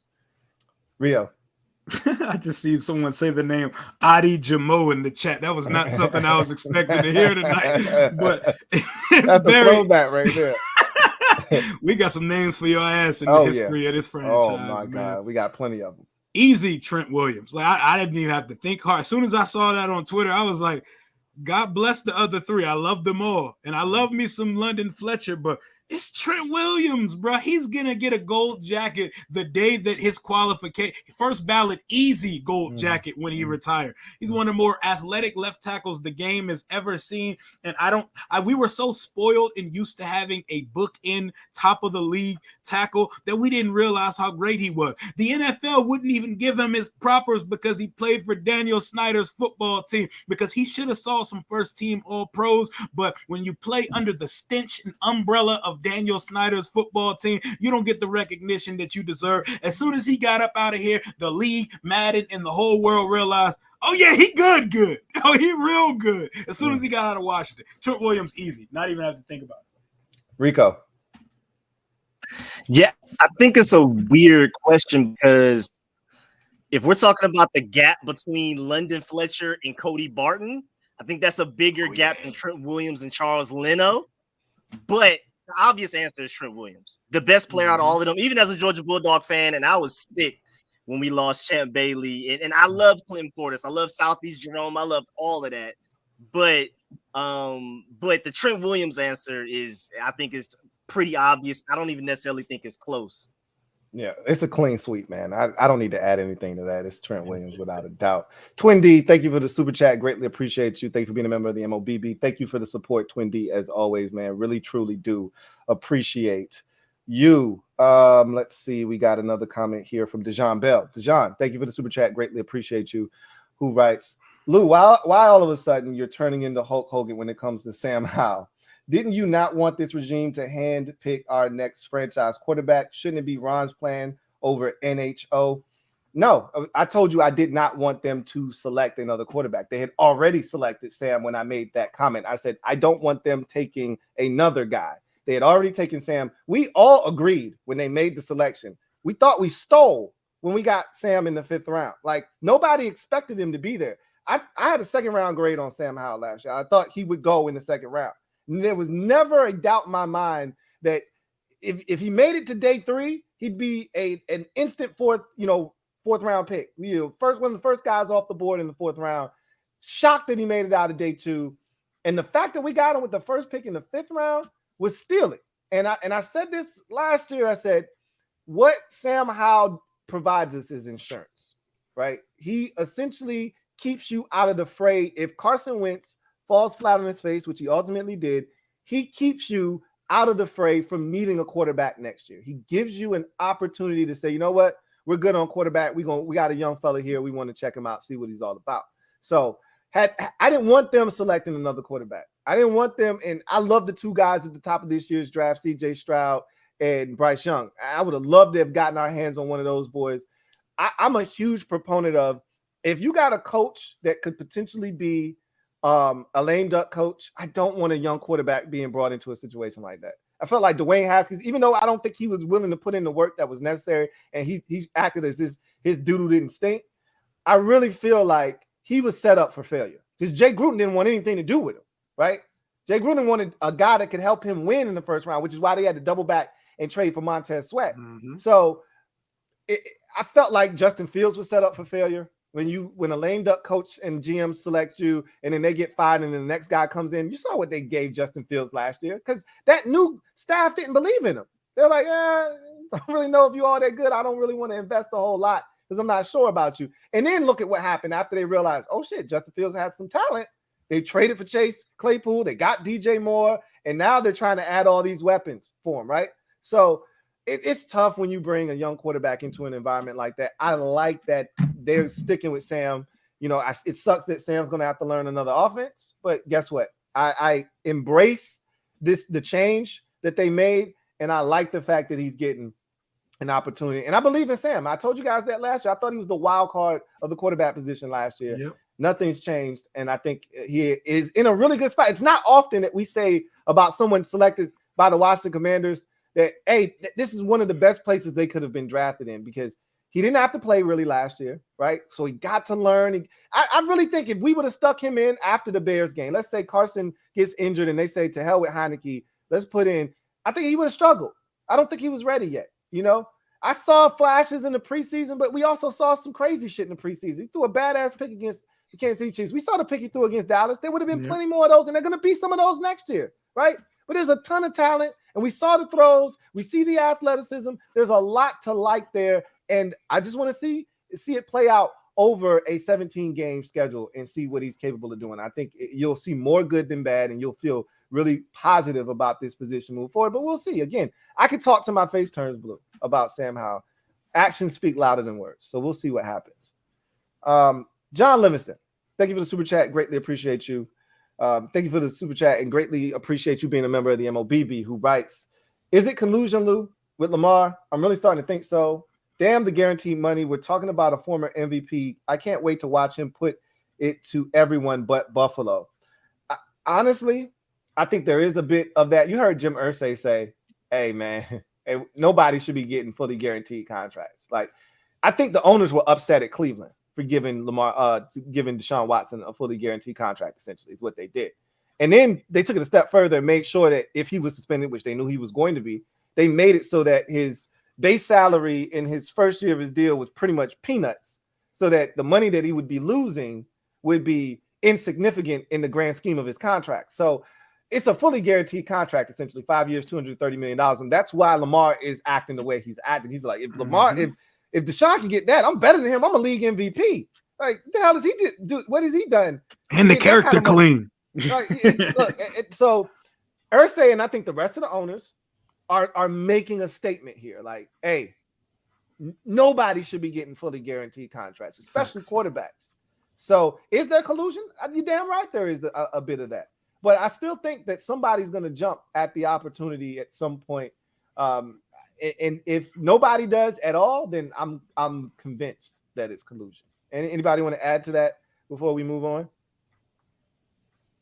Everybody I'm good. I'm good, man. I love Lamar.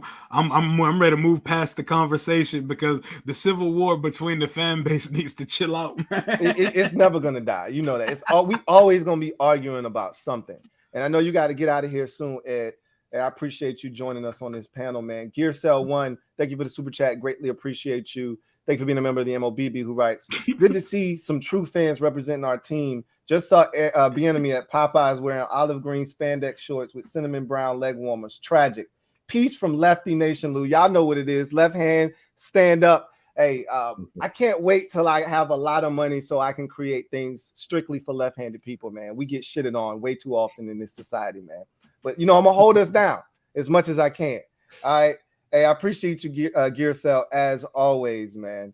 And don't be doing that to my guy, EB, man. You can't be talking about EP being at Popeyes, even though he looked like he might bust down some Popeyes for real. Yeah. He looked like he might bust down some damn Popeyes. He got to go see what them new strawberry biscuits talking about. Love them biscuits from Popeyes. Biggie Steve, thank you for the super chat. Greatly appreciate you. Who writes, what up, Kings? What's going on, Biggie Steve? Could this be Ron's last year if Sam goes 8-8 or 8-9 or 9-8? And we had a chance to get Jackson and Jackson balls out wherever he goes. I don't know if it has anything to do with Lamar Jackson's success or lack thereof or whatever he does, wherever he goes. If he ends up playing in Baltimore on that franchise tag. It's more about what happens with this team. If they don't perform at a high level with a new owner coming in here, we saw what the Denver Broncos did, right? We saw that they didn't even allow their coach to make it out of the season, right? New owners come in, and I've said this about new GMs as well. You want to make an imprint. You want to put your thumbprint on the organization. And if Ron's not your guy, which clearly Ron is not your guy, if you come in here and you just inherited him, you're going to want to bring your guy in here. Sean Payton said that he was contacted by a potential bidder about, looking at the Commanders' job and potentially, if I get the bid, if I'm awarded this team, would you be interested in coming on board? Like, you see what the mindset of a potential new owner could be, right? So Ron, he already should know this because he's been through this before. You're on borrowed time, dude. You got to win, which is why, to Rio's point, Eric Bieniemy is a huge get for him because Bieniemy may be the guy that ultimately saves his job. We'll see what happens. Anybody want to add to that comment? Yeah, it may not be Lamar, but that will be it will be telling. Like, let's say if Lamar goes to the Colts, they end up being 12-5, we're 8-8. Then, I mean, if we go 8-8, it doesn't matter what Lamar does. If we go 8-1 or 7-10, Ron's going to be fired. Like you said, with David Tepper coming in from the Panthers, he got fired when we beat them with Darius Geis. We got him fired. And a new owner, they already made up their mind. Like you said as well, they already contacted somebody already contacted Sean Payton. The whole rumor about Tom Brady. So a new owner, they're going to come in and they're going to want their new guys. They're going to want their coach, their GM, their players. Just like when Ron came in, he cleaned house, he brought in everybody else. So that's just typical of a new owner. So this is a make or break year for Ron. He has to make the playoffs. This is playoffs or bust for him. This is an audition for the new owner. Who knows if the new owner comes in and they may want Lamar Jackson. Let's say Josh Harris comes in and Magic Johnson. They want to get Lamar Jackson, or RG3 allegedly is coming in with Josh Harris, and RG3, he played with Lamar, so he may be putting the word. So you just don't know what the new owner is going to want to do. So this is a make or break year for Ron. But yeah, I can stay on until 10:45. Okay, cool beans. Oh, yeah, somebody in the chat said, Cameron Gilly said, Mr. Ed Oliver, I need an early B-Day shout out for my dad. To my dad, thanks. Yeah, happy birthday to your dad. Hey, happy born day to your pops, man. Happy born day, man. Metaphor, thank you for the super chat. Greatly appreciate you. Thank you for being a member of the MOBB, who writes Super Bowl this year with Sale. You want Harris, Bezos, or other? I don't have a preference. I'll let the panel handle this. We'll start with Rio. You have a preference? To answer his first question, the Super Bowl is the Sale. Like, that is our Super Bowl for 2023. Like, there will be parties in the street, and it will all be dancing documented. in the streets. Yes, Shaking Warriors. And it will all be documented. But honestly, I think Harris and them get it. But if it's someone else, cool. I think we keep saying the name Bezos because we know he has the most money in the world. We don't even know if he wants the team. But if he does want it, this is the time he could stake his claim for it. It seems like the Harris group has the star power, the local connections, the experience, and Josh Harris has been thoroughly vetted by the league as a minority owner, a minority shareholder of the Steelers, and he was close in the Broncos. It just feels like that group has the edge.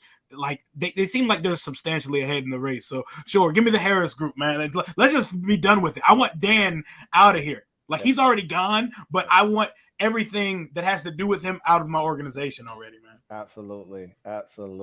Ed. Yeah, I'll take Harris, man. I like Harris. I like Magic Johnson as well. Harris, what he's done, the owning the Sixers, owning the Devils. Steve A, the guy from Canada, he's put a bid in. I don't know too much about him. Then there was the guy Brian Davis from Duke that played played basketball at Duke. I know you're a Duke guy, so you're probably familiar with him and Christian Laettner and those guys. So, and then I don't know how much money he has, of course, net worth, stuff like that. I know he has like an ownership stake maybe in the it was like DC United or something like that. He has some other business ventures and things like that.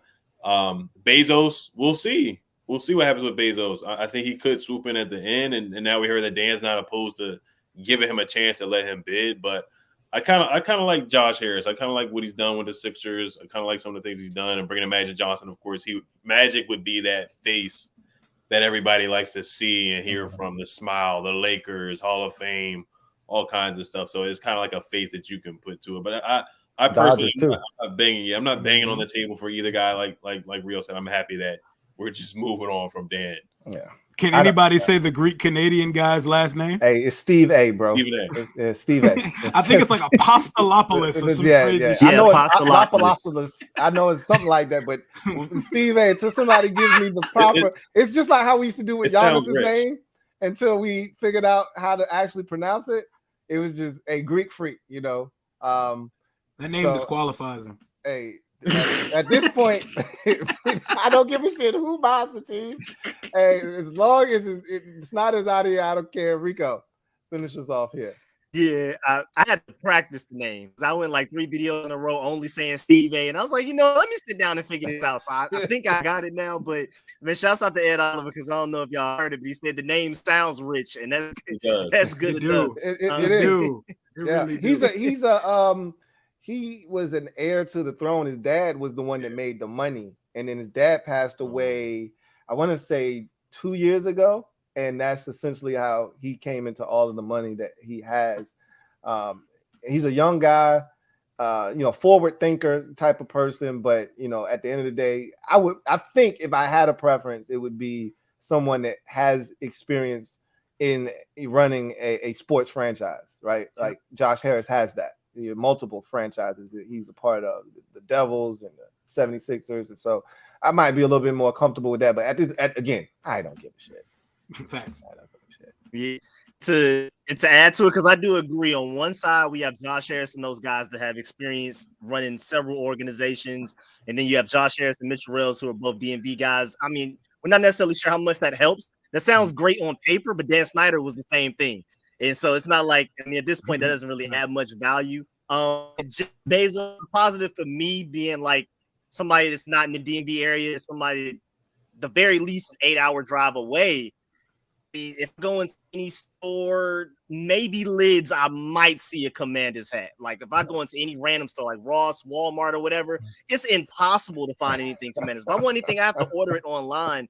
Jeff Bezos comes in, we're everywhere. We're more obnoxious than the Cowboys. We're on Amazon's website. Thursday Night Football, they probably have a little Commanders logo for no reason, even if we're not playing in the game. We're everywhere. So as a non-DMV Commanders fan, I love that side of it. Of course, there's like the dark side that everybody brings up, but that side of it, us being a bigger brand than the Cowboys, the Steelers, Packers, Bears combined, sounds very fun to me. I didn't think of it from that perspective. You actually gave me something to think about there. I haven't really considered it from that aspect. I'm just like, look, as long as Dan's the hell out of here, I really don't give a shit. But oh yeah, I'm right with you. And I'm the only somebody had asked me on one of my videos, I think it was last week, what's the first thing you want the owner to do? And I'm like, I want a new stadium, and I would prefer it to be at the old RFK site. And from what I've heard, Bezos gives you the best chance to do that. I don't think the constituents of that area want a stadium there, so I don't think it's ultimately going to be built there, no matter who takes over the team. But I think he would give you the best chance to build it, because even if, and just getting Daniel Snyder out of there means that whomever buys the team is probably going to get cooperation from wherever you're going to build the stadium, which Dan could never get, which is part of the reason why he's selling.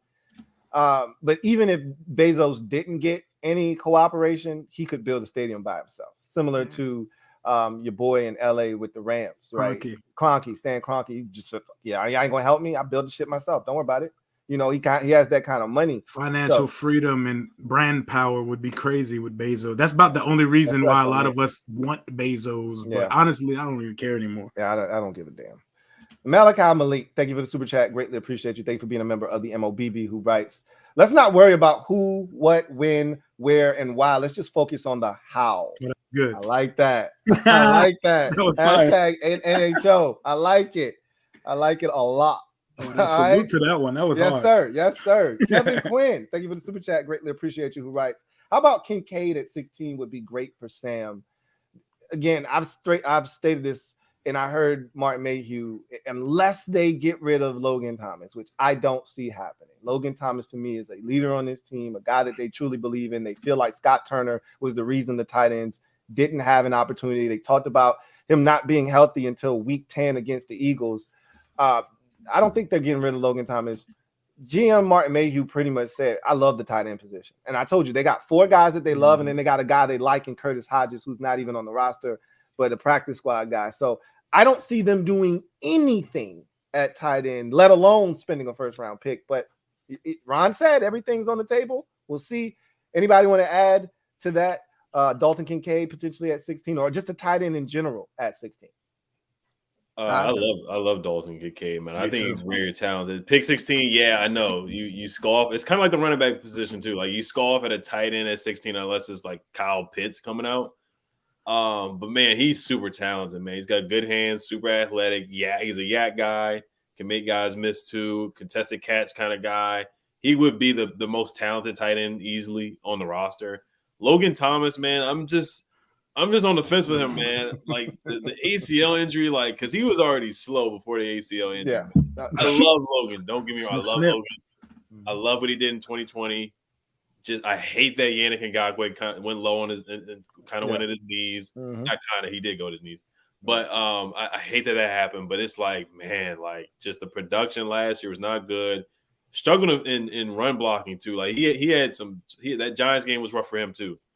So man, and then Cole Turner. It's just a lot of unproven guys. We got a lot of guys that we're trying to transition, like Curtis Hodges from a quarterback to Armani Rogers from a quarterback to a tight end. So it's just a lot of moving parts. You don't really have a guy that stands out at tight end right now. Dalton Kincaid, he certainly would stand out.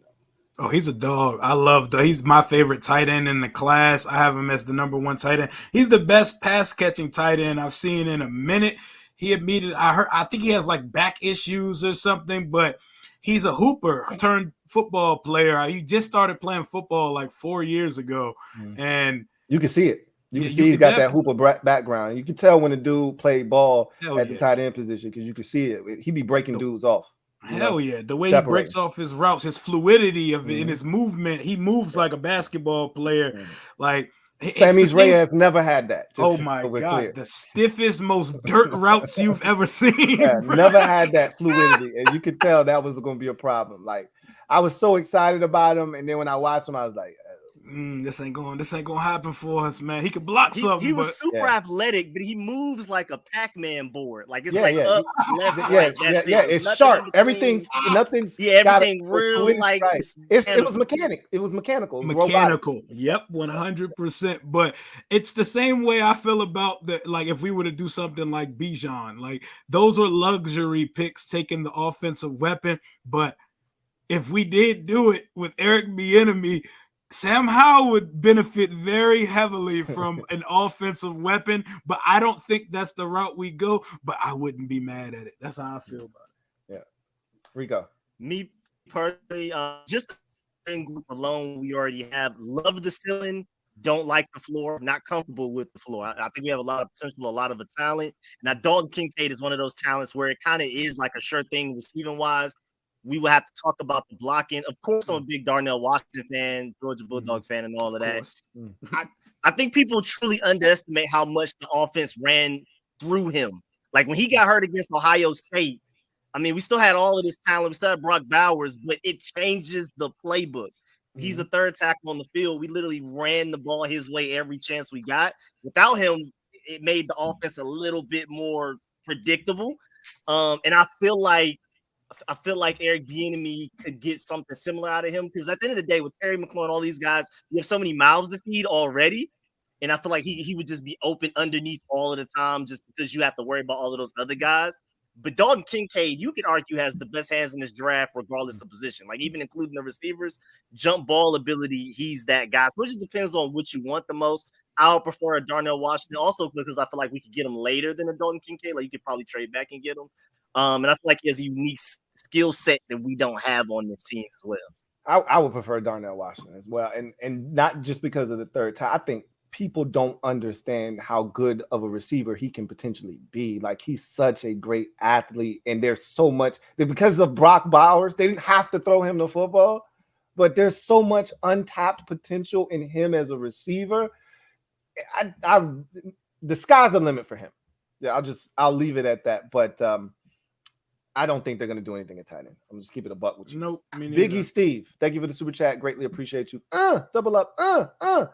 My guy Biggie Steve writes, give me Sam's record for the upcoming season. I'm going to let you take this one on the way out. Ed, give me, and it's so early. I hate to even do this, right? Like there's so much offseason left. We got the draft. There's a second wave of free agency. It's so early to put a record on Sam. Do you even want to do this right now? Do y'all really want to do this right now? No, I don't. I know Bet Online, DraftKings, they came out with our over under 7.5, which that's lazy. That's the number every year. Wasn't it 7.5 last year?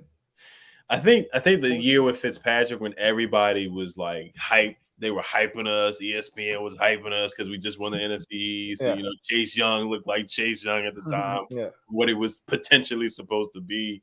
I think they had our over under like 9 or 10 or something like that. Yeah, but it makes sense to put it at 7 just because people are going to say the NFC East got better. So you got to play the Eagles twice, Cowboys twice, Giants twice. They got better. Mm-hmm. And then we're not playing like the Texans, right? Like we did. The schedule's not what it was last year. Yeah, or whoever. Then some of the easier games we had.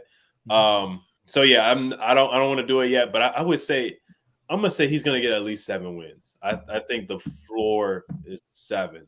I'll say that. I think at worst is 7. But it's hard to go out there and say he's gonna win 12 or 11 because you just haven't seen him play yet. So it's hard for me to come out there and say that. But I see the potential. The beautiful passes he had to Jahan and Terry in the Cowboys game. He did have the boneheaded interception. You saw the way he used his legs to get the touchdown. But once again, it's only 19 passes. It's only 1 game. So it's hard. It's going out on a limb to say double-digit wins for me right now. But I will say the floor is probably 7 at worst. 7 or 6 at worst. Rio. I can't give you a record because I haven't even seen the schedule yet. I've seen the opponents, haven't seen the schedule, but I will tell you he'll throw for at least 3,500 yards and at least 23 touchdowns, and he'll probably run for another 2 or 3 plus touchdowns. And the team isn't worse than it was last year, so I'm giving him 8 wins because that has to be the floor for this team. If it's not 8, then I hope it's terrible because we got Sam Howell's floor. He's not a raw quarterback. He's a refined-ish quarterback. Like, this is not a guy that we have to start from ground one and teach him how to drop back and get his feet right and match his upper body to his lower body. It's not that with Sam Howell. Sam Howell was a productive quarterback who played a whole bunch of games in college. I'm not trying to compare him to Mahomes, but he played as much games in college as Mahomes did. And that means something when you're being a starting quarterback in the league. He got to be good for at least 8 wins again because he's better than what we saw a bunch of garbage at the position last year. So I'm taking his floor, the minimum 8 wins, 3,500 yards, 23 touchdowns. Baseline. And to add to the Mahomes comparison, both of them sat their entire rookie season except for the very last game of that season. But I feel like this is a difficult question to answer. I feel like even if you would ask Sam Howell right now, he'd be like, I don't know. I mean, this is his 3rd offensive coordinator in 3 seasons after being, he's not really a 5th round pick, but he was. So, his talent was a 5th round, but how much we prioritized designing an offense around him last year that offense was designed for Carson Wentz and then a little bit of Taylor Heineke, but it wasn't designed around Sam Howell's skill set. We saw weird formations in that Cowboys game. We've never seen this offense run with like 3 running backs in the backfield with him and things like that. Like, they tried to throw some things out there, but to Rio's point, he's not very raw, but Eric Bieniemy has to learn how to use him. He has to learn how to throw to all of these guys. We still got to figure out this offensive line situation. I love it. And I agree. I think his minimum is like 7. And I think there's a pretty high ceiling just because, the way the question is phrased is like Sam Howell, but this team is really good. Like Louie Tee said earlier, this is a great team to be on as a young learning quarterback. This defense is great. You're going to get the ball back often. This running game should be really good. Love the receivers. So I think there's a certain floor because of the team, not even just because of Sam Howell. Yeah, I'm going to take the cheap way out. I'm going to take the cop out and just tell you, I'm going to wait until we get the schedule, the draft, this roster rounds out, and then I'm going to tell you how I feel. Logical. Mr. Ron B, this one's for you, Rico. Mr. Ron B, OG, triple OG. Thank you for the super chat. Greatly appreciate you, writes. Rico, I will donate $10 to your channel right now if you can say Steve A's last name. It is Steve Apostolopoulos. Again, I practiced it. Hey, I couldn't keep going out like that in my own video. He took that shit to the lab. Hey, so make sure the link to his channel is in the description. Make sure you head over there and bless that man, Mr. Ron B. Man, he was sitting on that fastball, knocked it out of the park. Andrew Bilbrey, thank you for the super chat. Greatly appreciate you. Who writes Brian Branch at 16? Rico. Love his talent. I feel you can argue he's one of the best slot corners in the draft. I know look at the safety. If you see him as like a safety slot corner, just better Bobby McCain. Combine wasn't that great. We made up for it a little bit at his pro day. If they want to go that route, I understand. But I trust Danny Johnson in the slot. Love Derek Forrest and Cameron Curl. When Cameron Curl's healthy, I love what they do as a pair. So I think that's a solid 3. And then Percy Butler's emerging. So I feel like at 16 is a little rich. Would he make our team better? Yeah, but I feel like we have bigger needs. Ed. Yeah. All right. This is probably my last one. Yeah, I can see him replacing Bobby McCain as well. He provides positional flex. He could be that Buffalo nickel that they're looking for, that hybrid safety. So I can see that. Yeah, if Joey Porter's gone and Gonzalez is gone, Witherspoon's gone, Paris Johnson's gone, then I could see that if they don't want to trade back. And it would definitely fill in because they didn't get a slot corner in free agency. And like I said, if all the corners are gone and you don't like some of the left tackles that are there or guards, then you probably would go that route. Rio. Shit. What was I about to say? I had a good ass point to make on this exact subject. Got me early. Oh my God. I just completely I was reading a comment now and I just completely lost where we were at on the topic. If it comes to you, let me know. I got you. Go ahead. I had something ready and I don't want to just bullshit it. Ed, man, I appreciate you, bro. Appreciate you, King, for the time. And let the people know where they can find you. I'm pretty sure everybody's already subbed to your channel that's here, but just in case we have a newcomer or two that love what they heard tonight, let them know where they can find you before you get out of here, man. Yes, sir. Yes, sir. Thank you for having me on, man. I love all you guys' work. You guys are great.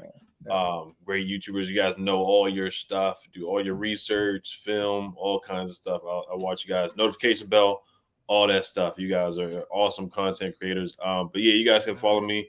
YouTube, Ed Oliver. You can type in Ed Oliver Skins, Ed Oliver Commanders, all that stuff. You can follow me on Twitter. I do Locked on Wizards too. If you like basketball, Wizards basketball, all kinds of stuff, They did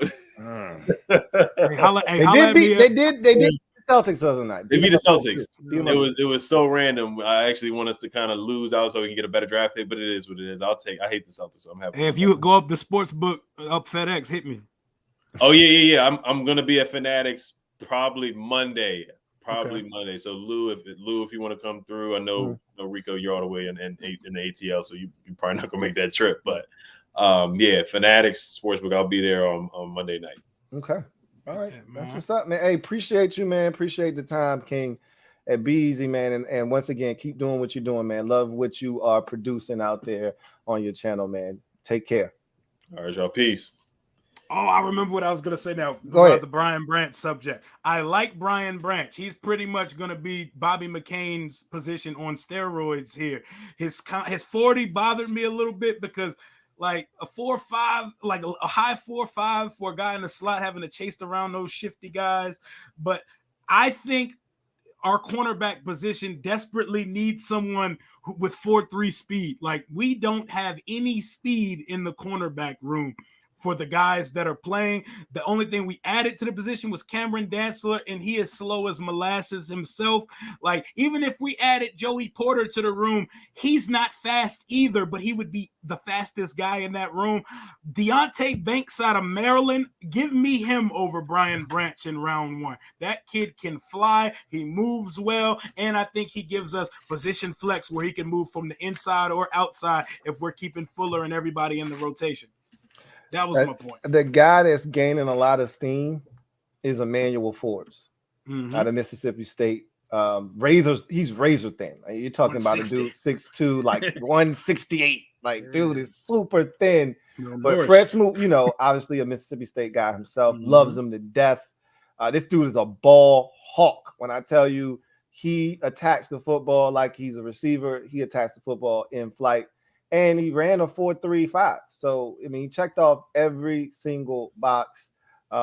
So that's a guy to keep an eye on as well if you're looking to add the cornerback. Hey, Tommy, that Cam Dantzler 4.38 was not real. That was a COVID pro day 4.38. You know how they was cheating them pro days that when COVID came out, bro. Hey, Jamin Davis, for all we know, he ran that 4.36.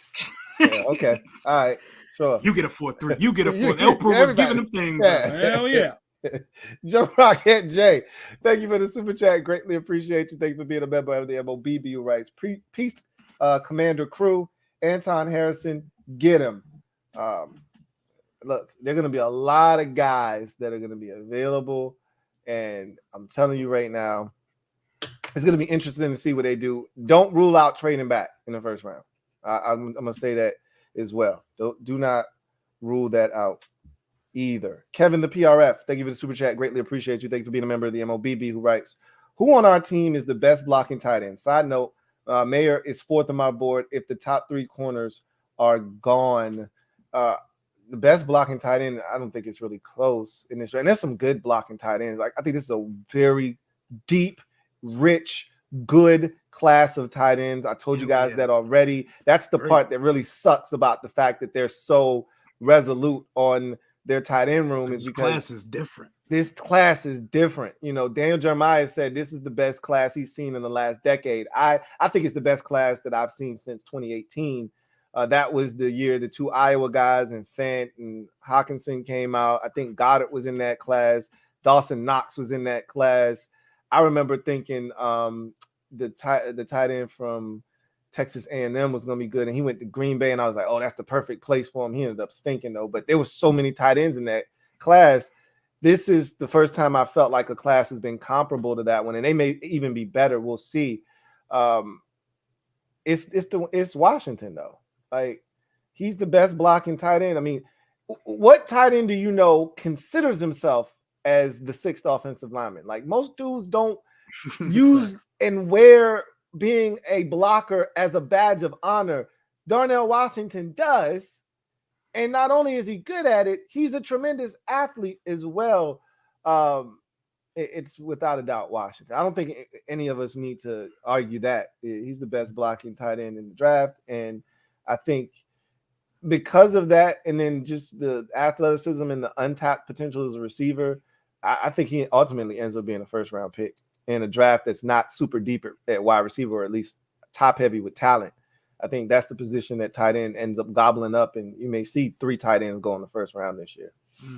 Mayer's really good. I'm a Notre Dame Fighting Irish fan. He's solid as a blocker. But the best on our team is John Bates. But you know how I feel about John Bates. I'm like, Bates is cool, you know, but he's a TE3. Yep. And we parading him around as a TE2 right now. So Bates is on a good roster with a solid tight end room, a rock solid. He's at best your 3rd best tight end. We got 0 production from the tight end position last year, man. That's why it kind of bothers me, the whole we're cool with what we have. Summertime Cole Turner I saw it in the flesh. It looked great. He looked like the go-ahead starter at the position. Got hurt when Percy Butler took him to the ground real low in practice. Never saw that flash again. And we got nothing from the tight end position. Darnell Washington will look sweet in that number 0 here, man. I ain't even gonna lie. Oh yeah, and they letting people wear 0 this year too. Yes, sir. So you know what's crazy is I still contend that the tight end position suffered from an offensive coordinator who just refused to target them. We got into the red zone, and all we heard about was Cole Turner's ability to high point the football. We never even got back shoulder fade to him but one time, right? Cole, I know Logan Thomas isn't a tremendous athlete, but we've seen him go up and high point the football. He can do that. If nothing else, you can throw it up really high to him and he can go get it. We never did that last year. It just doesn't make any sense that those guys didn't get targeted. And I was begging for Amani Rodgers sighting. The first game of the season, the man catches a tight end screen and gets like a 24-yard gain. I'm like, oh, shit, we got something. And then I'm begging for 6 weeks. We don't see him again touch the ball till like, I don't know, Tennessee, Chicago. Like somebody snuck in and took that play out the playbook and Scott Turner didn't notice. I'm like, bro, what in the hell? Exactly. Like, why am I begging for this? So there's talent there. I would love to add to the room. I'm not sold enough on what we have that we shouldn't in a deep tight end group add someone, but I don't. Again, I can't stress this enough. I don't think they will. And I feel like Darnell Washington is as safe as it gets. I mean, again, a third tackle, and you saw the catch he made in the combine, a little one-handed one. Yep. First of all, who threw that pass that bad to where he even had the chance had to go and to do it like that. that. Probably Will Levis. Oh, that's some shade for your ass. Mr. Ron B, thank you for the super chat. Greatly appreciate you. Double up. Thank you for doubling up. All right, to the panel. Identify a few ways that EB will elevate Sam Howell as our starting quarterback. So let's each take one. Rio, you first. Give one way you think he's going to elevate Sam Howell. Well, if his offense is anything like Andy Reid's, it's establishing the quick horizontal game, which eventually opens up the vertical game. And Howell seems to be a quick processor, quick release guy. So getting the ball out of his hands quick to open up the things to showcase that cannon right arm of his, the quick game. The quick game, if his offense is anything like Andy Reid's, that's my benefit. That is an excellent point. Rico. From evidence that we've seen what Eric Bieniemy did last year, specifically with the Chiefs, he makes adjustments, even if it's within a game or he sees something that happened a few weeks ago and attacks that certain thing a few weeks later. I feel like Sam Howell is always going to be prepared, at least scheme-wise, for every opponent that we go against. Another excellent point. These are things that we talked about ad nauseum with Scott Turner and the lack of preparedness and the inability to take advantage of whatever the opposition was doing or our, faults and the things we struggle with. We can't protect, then we need to go to the quick game, and we wouldn't, right? So these are all things that I think improve, but I will go with just diversity, creativity. You saw on the touchdown that Sam Howell scored on, we ran a speed. That was a speed option. Speed right? option, hell yeah. He fakes the option pitch, cuts it back across the grain, takes a shot, and gets into the end zone. We've seen all kinds of diversity with the Chiefs offense, and Mahomes is a runner. How many times have we seen Mahomes on a speed option, fake pitch it and tuck it and run and get 8-10 yards and slide, right? Like, these are the things that I think are going to be baked into this offense. You're going to see, a lot of different things, creativity that I think we've been lacking here for quite some time. And I think that's something that's going to benefit Sam Howell as well. Red Wing 01, thank you for the super chat. Greatly appreciate you. Double up. Thank you for doubling up. Who writes? So with Cole gone, Khaleke Hudson season loading. I mean, they don't play the same position, right? Khaleke is more of an outside backer. He's the backup for Jamin. So the reason he played in week 18 is because they put Jamin on IR after the Browns game. So that opened up an opportunity for Khaleke to play, and you saw what he was able to do. Cole was more of a middle linebacker, or Mike. They only put 2 linebackers on the field in this defense. So at the end of the day, the only way for him to really get on the field is if they decide to put either an extra backer on the field or take Jamin off the field or move Jamin to Mike or just take Jamin off the field in general and put Khaleke on the field. But they pretty much view Khaleke as an outside backer, which is what he is. So anybody want to add to that? No, you got it. Yeah. You pretty much said everything. The only thing I would add is that, you got to remember Khaleke Hudson kind of was a safety more than even a linebacker. So that's why, having him and Jamin Davis on the field, that's taking off Cameron Curl or something like that, if anything. So it just, I see some potential there, but I don't know where he's going to find a lot of playing time. Right. And that's the biggest issue is, when they decided to go to the 3 safety look, it essentially, and we play a lot of 5-down linemen too, it essentially cripples the ability for another linebacker to get on the field. They really just play 2 backers for the most part. So I just like the fact that he's there for depth purposes. I know what he's capable of. I feel like there's packages they could put him on the field and allow him to eat. Where if they got like a specific blitz package, like this is the problem I have with Jack Del Rio. I think with the pieces that he has, I don't think he does enough with them. And I think some of that does go back to your trust in your secondary. Because if you get too aggressive, you don't trust your corners. And to Rio's point, we don't have any real speed back there at corner in particular. We have speed at safety. You know, Derek Forrest is a speed guy. Percy Butler's a speed guy when he's on the field, but Cam Curl is not a speed dude, right? And none of our corners are really, you know, speed demons. Kendall Fuller, once upon a time, you know, is a 4.4 guy or was a 4.4 guy. I don't know if he's still running that same 4.4. I think we think he's older than what he is. He's only 27 years old, right? It feels like he's been in the league for like 10, very 12 years. Time, right? It feels like he's 31, right? Hell yeah. He's 27 years old. So Kendall can run, but we don't have a ton of speed back there. So I think that's why that's why they brought William Jackson in, because they thought they could play some man-to-man with him, but he was ass, you know? So we'll see. Alex Bonfield, thank you for the super chat. Greatly appreciate you. Thank you for being a member of the MOBB, who writes, getting Lamar is like spending rent money on a new car. Yeah, that's nice. That's a nice ride, but you're sleeping in the back seat. Glad we still got a roof. NHO. That's a great analogy. I mean, I don't know if we would necessarily be sleeping in the back seat, but you might have a nice ass ride parked outside of a trailer park. You know what I'm saying? Or one of those memes where you got a dope ass ride, but then you got one of those little weak ass, you know, covers over it. You know, one of them old 1976 covers that are just barely over the joint. It might be more like that than us actually, like, we wouldn't be homeless, but the house we living in wouldn't be worth a damn, right? So, but hey, you got a nice ass ride. Hell yeah, you got that ride gonna be there for a while, man. Yeah, Your mattress may not have a headboard, it may be on the floor. Your TV may be on the floor too, but you got the Mozzie sitting out front. Man. Out front, man. With the suicide doors on it, man. You know? So hey, I wouldn't be mad at it, but I understand where you're coming from, Alex. That's a good analogy, though. Jace Jackson, thank you for the super chat. Greatly appreciate you.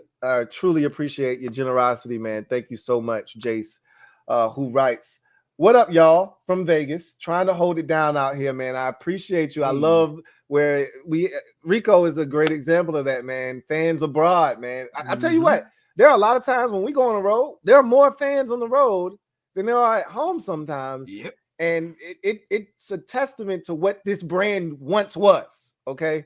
Which is why they need to get it back to a respectable level. He says, get told I'm sorry when people see my gear. You probably get that shit a lot, bro. I get it at home. Me too, man. So I understand where you're coming from there, Jace. I love Lamar, but I think we've got something special in how truly y'all are the only Washington creators I watch. One love, man. We appreciate you, Jace. Thank you so much for the support. And you're not alone, bro. I've gotten a lot of those I'm sorry's wherever I go. Hey, man, you a football fan? Yeah, man. What's your favorite team? And I tell them, oh, man, I'm sorry. I'm like, bro, my team isn't dead, right? Like they said, I'm sorry. Like somebody just passed away. I'm like, yeah, man. We've been stinking for a long time, man. But change gonna come eventually. I don't know when. It feels this offseason. I said it's the biggest offseason in franchise history. Maybe we could get the quarterback, new owner, offensive coordinator, even though I think he'll be gone after this year if he's really good. Maybe we can get all that shit in 1 year, right? And just hit this inside straight, catch a lightning in a bottle. Who knows? It'd be great. It'd be awesome. Chris Kreider, thank you for the super chat. Greatly appreciate you. Thank you for the super chat, Chris. If I see a comment from you, I will read it. Really appreciate you, Chris. Got one here from Trevor Patch. Thank you for the super chat. Greatly appreciate you, my guy Trev. Thank you for being a member of the MOBB. Writes, who are y'all looking for in the third QB? There's a guy that completely embarrassed and outshined Howell in the 5th round and didn't get a fair shake in Cole Kelly. I enjoy all y'all's content. Oh, hell no. Yeah, he's kidding. He's trolling. He's kidding. It's a bit. Okay. He always talks about Cole Kelly because I called him a big, tall son of a bitch when he was at the combine. And then he was on the roster. You probably saw him in the summertime. I remember seeing him. Yeah. Yeah, he's a big dude, but he definitely is trolling. But we have a lot of fun with that. Hey, appreciate you, Trev, and we'll see what happens. They keep talking to me about Jake Fromm as a developmental quarterback. If they don't get the hell on with that shit, they need to draft a quarterback in this year's draft as a young quarterback to develop. And because Jacoby Brissett's only going to be here for a year, so we're going to need a backup quarterback anyway. I say you go get you a young fella in the 5th, 6th round. But wouldn't be opposed to the 4th round. I think that's a little early for me, but whatever. You find a guy you like, I take him day 3. Has to be a day 3 pick. Can't be a day 2 pick to me. It has to be a day 3 pick. And develop that guy and have him behind Sam Howell and Jacoby Brissett for this year. And then you know the Commanders, I think they formally met with Dorian Thompson guy from UCLA. Yeah, DTR. That makes a lot of sense. Option. That makes a lot of sense. Yeah, I think he's going to go earlier than people expect too, though. I think he's going to end up. I think him and maybe Stetson Bennett, your boy, they're going to end up around like the 4th round area. Those are the guys that I'm looking at, like Stetson Bennett, DTR, Jake Hayner. These are the guys that I really like. I also like Jaron Hall from BYU. Like, these are the quarterbacks that I feel like will be around in day 3. You need to take one of these dudes, man. If you're looking for a Taylor Heineke clone, Jake Hayner is it, right? I'm more of a Jaron Hall guy from BYU, but DTR is electric. He's got legs. You know, I think he'll have a similar skill set to that of Sam Howell. They're similar size. He's probably a bit shorter than Sam Howell, but he's a dynamic guy with his legs. So we'll see. They need to take one of those dudes, though. Have to. Yeah, I hope they do. Abel Ambrosio, thank you for the super chat. Greatly appreciate you. Thank you for being a member of the MOBB. My guy, AA, writes, draft is around the corner. Who y'all think was the best Washington draft pick and the worst pick? Also, from the Commanders, y'all see Rock. I don't know what that last part is. Y'all might can help me out with that. But he's asking who we want to wear number 0. Oh, who y'all want to see wear the Rock? Okay. Yeah. I mean, I don't know. That'll be interesting to see if anybody rocks it, because not just anybody can put on 0, right? Like, and we need to be stingier with these single digits too. Like, I'm not trying to. No, I'm gonna call. Like, why are we giving Cam Dantzler 3? I mean, before we know nobody else got it. Nobody else got it, and why not? That's what they're thinking. And if we being completely honest, young Bieniemy got to earn that number 2, because that's an elite ass number, man. Yeah. I'm not gonna allow people to shit on Bieniemy, man. Bieniemy, I think given more opportunities will be better. I'm living off that. I'm still eating off that Tennessee game. Right? I'm still eating off that game. But he made some big catches. The Falcons catch on that first drive was a huge catch. The catch before half against the Eagles, like, that set up the field goal, that bomb that we got from what's the name of the damn kicker? Joey Sly. The 58-yarder. And that's when I said, hey, let's go beat these bastards, man. We can win this game. So Bieniemy had some big catches last year. I want to see him get some more opportunities. I think he will this year. Earn that too. We'll see. I mean, definitely. If you're gonna wear it, you gotta bless it. You know what I'm saying? I'm glad. Don't know. Jahan, he wears 1, right? Yeah, he wears 1. Okay, so we doing some things over here with these single digits. We'll see what happens, man. The best and the worst draft picks. Who y'all got? Rio, what do you got? Worst pick in recent memory for you? Best recent memory or last year? He's just talking about in general. talking about in general. I don't know, man.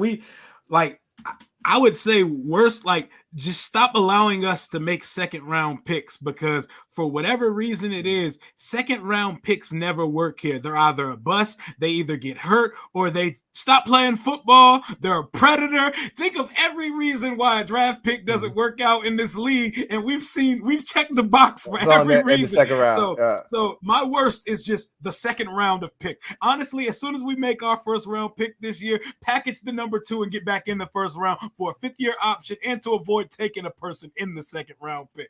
And as far as best pick, shout out to them for identifying Derek Forrest, because he's a guy who I thought was going to be new DeShazer Everett, which is special teams emergency safety guy. And this dude's the best playmaker in the secondary. This dude led the team in turnovers. He's flying around the field. He's sideline to sideline. Ron and them, they can spot a late round DB. Cam Curl and Derek Forrest, 7th and 5th round pick. Hey, they know what they're doing when they're looking at late round DBs. So that's my highlights of the draft. Rico. Ultimately, I hope Sam Howell is like the best. I mean, because ultimately, if any of these guys in recent memory reaches their highest ceiling, if I had to pick one, it would be Sam Howell, especially at the quarterback position. But so far, we've been killing it in third rounds to Rio's point. I don't know what's going on in the second rounds, but I agree. Derek Forrest was a great pickup. I mean, we got to remember that technically our starting center, Cole Holcomb, just left.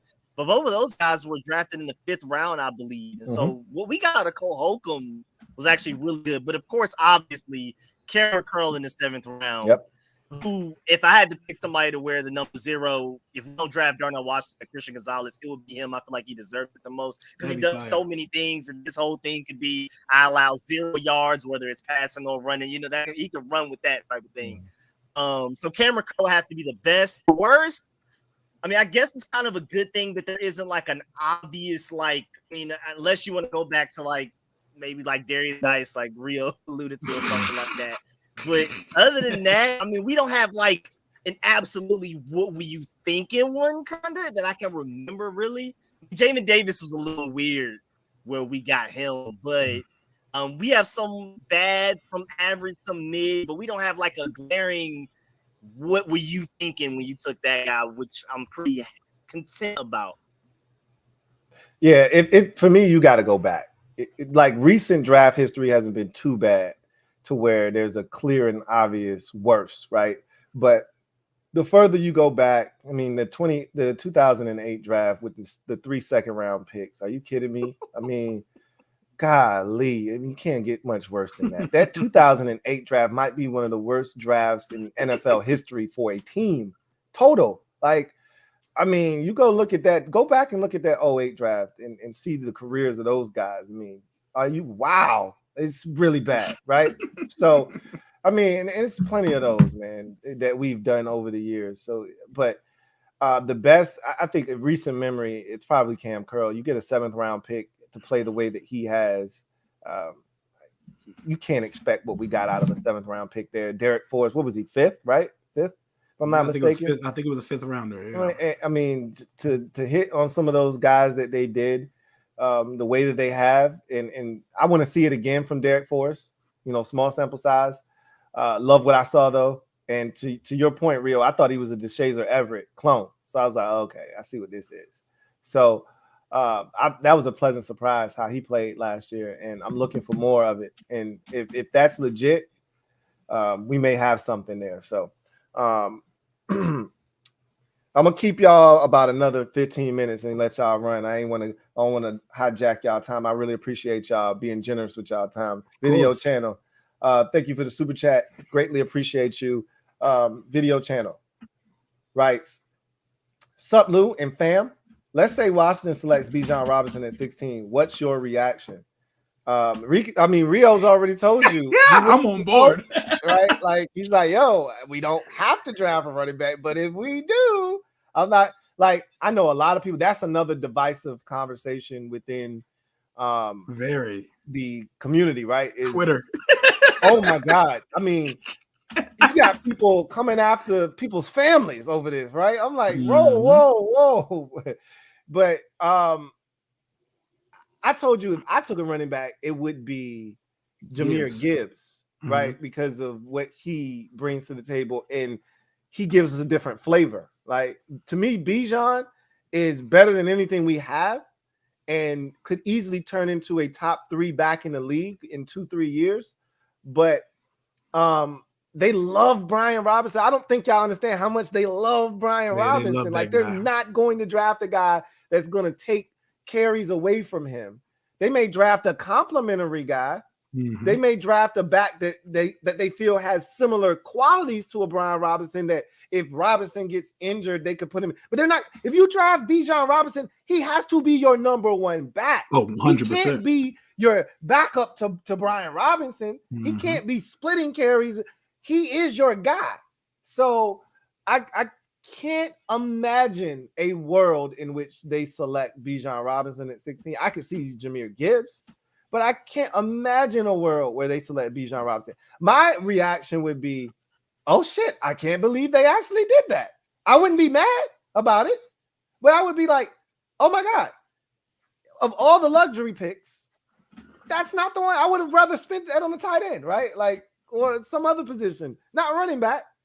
But again, Antonio Gibson's got 1 year left on his rookie contract. Don't know what they're going to decide to do with him.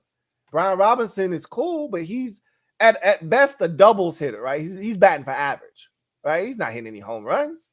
So we still lack a true home run threat. So they could say, hey, this is the guy we decided to select. I wouldn't be mad at it, but I wouldn't be glad at it either. Anybody want to add to that? My initial thought is, the Eagles or the Cowboys didn't get them. Yeah. That would be first. Then I would start to be like, okay, we could do this with them. They're getting me all that type of thing. The first reaction I have is, thank goodness the Eagles did not get this man. Yeah, and they could take him at 10, right? You know, with them bringing back their corners, we assumed, oh, no Darius Slay, they got to draft the corner, right? But they've taken that off the board, right? They could do anything at 10, anything that they want. And then my assumption is he's going to get past everybody, and the Cowboys are sitting right there. And both teams, the Eagles and the Cowboys, signed these solid running backs, but guys that aren't earth-shattering to 1 year deals, you know, and Eagles signed the former Rashad Penny, the former Seahawk, to a 1 year deal. Cowboys signed the former Tampa Bay Buccaneer running back from USC to a 1 year deal. Robert, yes. So neither one of those dudes stop you from drafting Bijan Robinson, right? So I'm like, oh, we could have another Saquon on our hands. We have another one of these dudes ended up in this division. I saw a notification earlier today that the Eagles were no longer signing Zeke because they're okay with their running back room. No, they just don't want Zeke. That doesn't mean they're going to ignore Bijan Robinson in the draft because they love their running back room this much. No, and they brought everybody back essentially except for Miles Sanders, and then they added Rashad Penny. But to your point, Zeke's washed, right? Like, I think he should go to Cincinnati. That if they got rid of Samaje Perine, he'd be a perfect Samaje Perine replacement.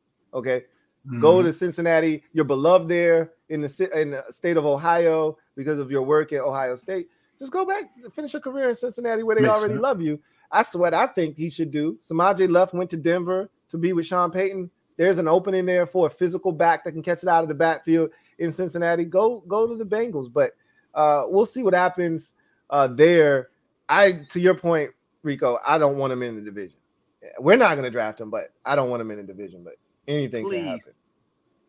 Hey, Ron and them talking that 2-to-1 ratio. You get a law firm of Robinson and Robinson and make Gibson the new J.D. McKissick. That 2-to-1 ratio going to be closer to coming to fruition, man. That would be crazy. Robinson, and Gibson, they're running backs who know how to win. Right, the law firm. That would be crazy. Twin D, thank you for the super chat. Greatly appreciate you. Double up. Greatly appreciate you, Twin D. And this is a perfect question because this was one of the questions I had remaining for the panel. First of all, smash the like button. Y'all heard him. It's free. Doesn't cost you a thing. Give it up to these 4 kings. Hey man, we really truly appreciate all y'all support, man. Really do. Question: where is Chase Young on his technique development? Has he received coaching? Is he stand up, hand in the dirt, finesse, bull rusher, or both? And my question was going to be, where do you guys stand on that 5th year option? So let's encapsulate all of that in this response. We'll start with what Twin D had to say. And so where is he on technique for you guys? I think a lot of us probably on the same boat in the same boat with where Chase is technique wise. Has he received coaching? Clearly, I think there's a deficit there. Is he stand up, hand in the dirt, finesse bull rusher? What says you, Rio? So the thing with Chase, man, I'm looking at this situation after they signed Deron Payne, and we all see the light right now that him and Montez Sweat are fighting for one contract. And as of today, March 29th, I would say Montez Sweat has a considerable lead for that contract as we currently speak. One, he's healthier. Two, he's more productive and more consistent than Chase. We're still trying to, like, Chase is still kind of suffering from an identity crisis at this point of his career. He hasn't been what we drafted him to be, but he's lost time. And the worst thing that's happened to Chase was that he didn't have much production the season that he got injured. So those first 10 weeks of that season he got injured, we like to try to throw it away and say it was a wash year, but no, he just wasn't that good that year, and then he got hurt. So the year just gets we try to get rid of it like it didn't happen. But if you look at the eye test, man, he's not the same athletically as when he came into the league, because he didn't just have an ACL tear. Nick Bosa also tore his ACL, but he didn't have his patella tendon and all that removed in the process of it. This is an injury. He's never going to be the same. And those 3 games I saw of him last year, the technique looked the same, and it looked like he was thinking a lot on the field, like he was concerned with his leg. So the technique already lacked, and now the athleticism has diminished. It scares me. It scares me. And I'm looking at Ron when he speaks on the decision to pick up his 5th-year option.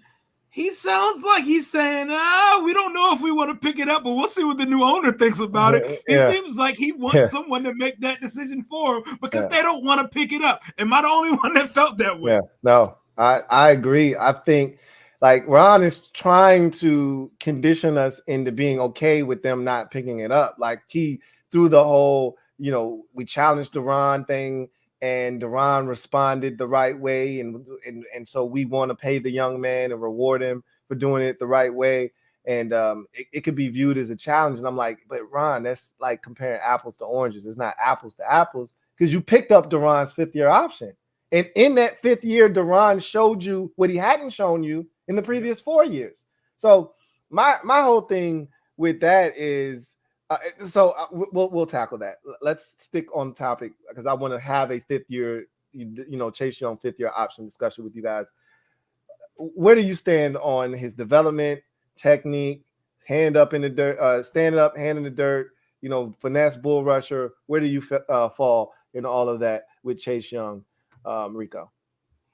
Well, ideally, hopefully, we can work on that technique and he can become a better pass rusher and all of that stuff. Of course, the technique is terrible right now, but I do feel like there's a certain floor that kind of gets underrated with him, is that him and Montez Sweat are both elite edge setters. Like against the run, Chase Young, when he came back, was already really good at that.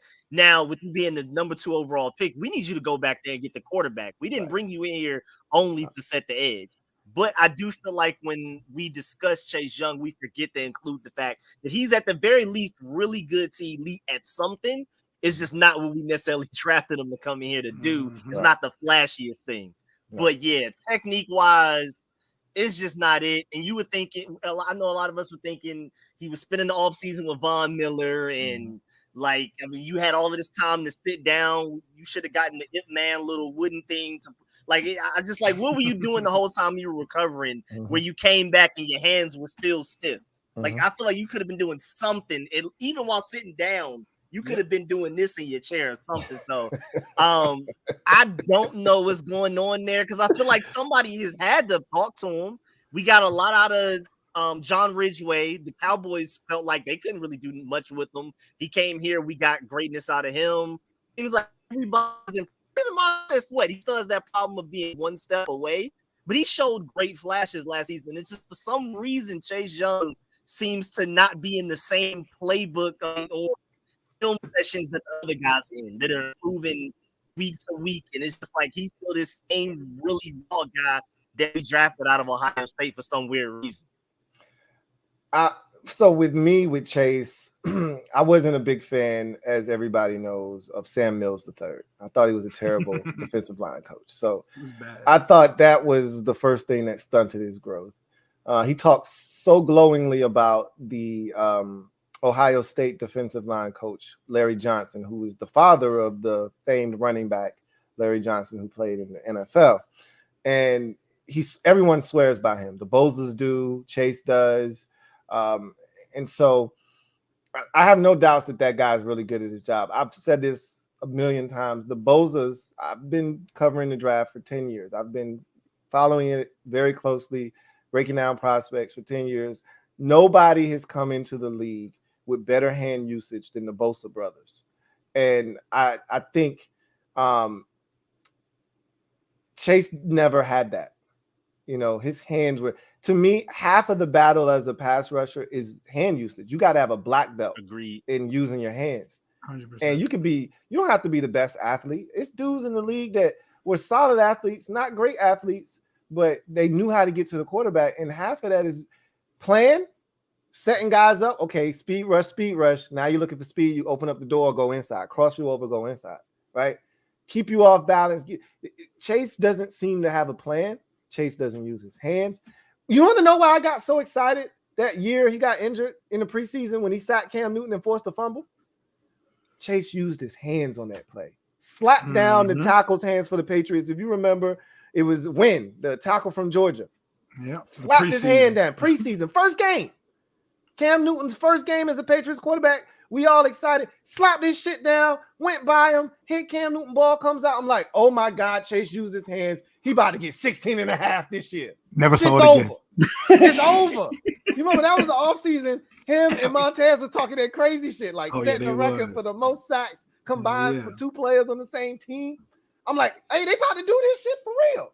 Mm-hmm. We didn't see that at all. Never saw it again. Never saw it again. And so that's the shit that worries me. Like, is he gonna put it together? Because he's capable, and I know he hears all the noise. And I was a bit troubled by the way he handled being hurt in the criticism last year, where he started talking about football don't define me and all of this. Like that's to me struck as a guy that's defensive, and instead of using that as motivation, and maybe he's just an internalized guy, right? But instead of using it as motivation and fuel, it seemed like he was trying to kind of say, I don't need this shit. You know, I'm Chase Young. You know, whatever happens, but I'm going to be good either way. So this is a big year for Chase. I'm a Chase Young fan. I believe in Chase. He's going to have to show me more, though. Okay? Yep. And I want to know where you guys stand on the fifth-year option. We know what it is. It's $17.4 million. We just round it down. Let's call it $17 million. All right? If they pick up the fifth-year option, it's guaranteed. You got to pay it to them. It ain't no way you can restructure this, do that to it. $17 million flat next season if you pick up the fifth-year option.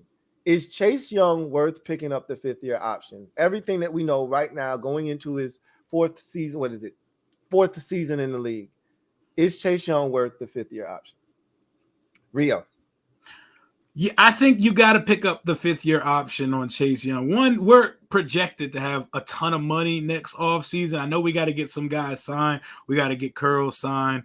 Montez Sweat's probably going to get the extension, but I think we need to at least see out Chase Young's contract, because while I think he lacks skill as a pass rusher and he hasn't been quite what we expected him to be when we took him with the number 2 overall pick and he was slapped with that generational tab. I think he suffered from a bit of hottest girl in the room syndrome, where it was like he was always the most athletic guy on the field at DeMatha and at Ohio State. And he was able to thrive off just running past dudes because he was just mountain a Greek god of a man compared to college tackle. But you get humbled real quick at the next level, especially versus guys like Rashawn Slater, who even struggled with in college. these tackles have feet like running backs. They can move like running backs and receivers, and you're not going to be able to thrive without being able to use your hands. Like you made a great point. While you were hurt, it was a lower body injury. You can do things with your hands. Go spend the summer with them corn-fed white boys you went to school with, the Bosa brother. Go on a farm and go lift tree trunks and shit with them for a summer and just practice your hands. We know what you can do in a gym. We see you're sculpted like a Greek god, Chase Young. We know everything. I want to see if you know how to use these. Use your mitts, because he has no pass rush plan 4 years into his career, and that is very bothersome of a guy you took with the 2nd overall pick in the draft. He's literally out there running around and vibing. Like, you got to bring more than energy, my guy. We didn't take you with the number 2 overall pick just for camaraderie on the football field and fire mic'd up segments. I need to see it, man. Yeah, he said he's vibing out there. Chase always found that camera, though. Hey, always. He never found a camera he ain't like. So, Rico, you picking up the 5th-year option on Chase Young? I want to so bad. I really want to believe him. But if you think about it, if the number is truly at that $17 million that you say, that would make him a top 10 paid edge rusher, which is like, I mean, we have a lot to see this. It gets really tricky because talking about the owners handle it, but I think the deadline is May 1st. Mm-hmm. And will the team be sold by then? So this Ron Rivera may have to, put on his big boy pants and go ahead and make that decision and not keep putting the responsibility on new ownership and things like that coming in. You may just need to go ahead and make that decision. But yeah, I really want to give him another year, paying him top 10 edge rusher money on a per year value with it being 17 for 1 year. I just don't know, but you never know. He could end up coming out of the draft. People were predicting him to be a top 5, top 3 edge rusher. So it could end up looking like a steal. And to Rio's point, we should have a lot of cap space. So I'm leaning towards giving him the 50 option, but it's super like either way, I understand with this decision.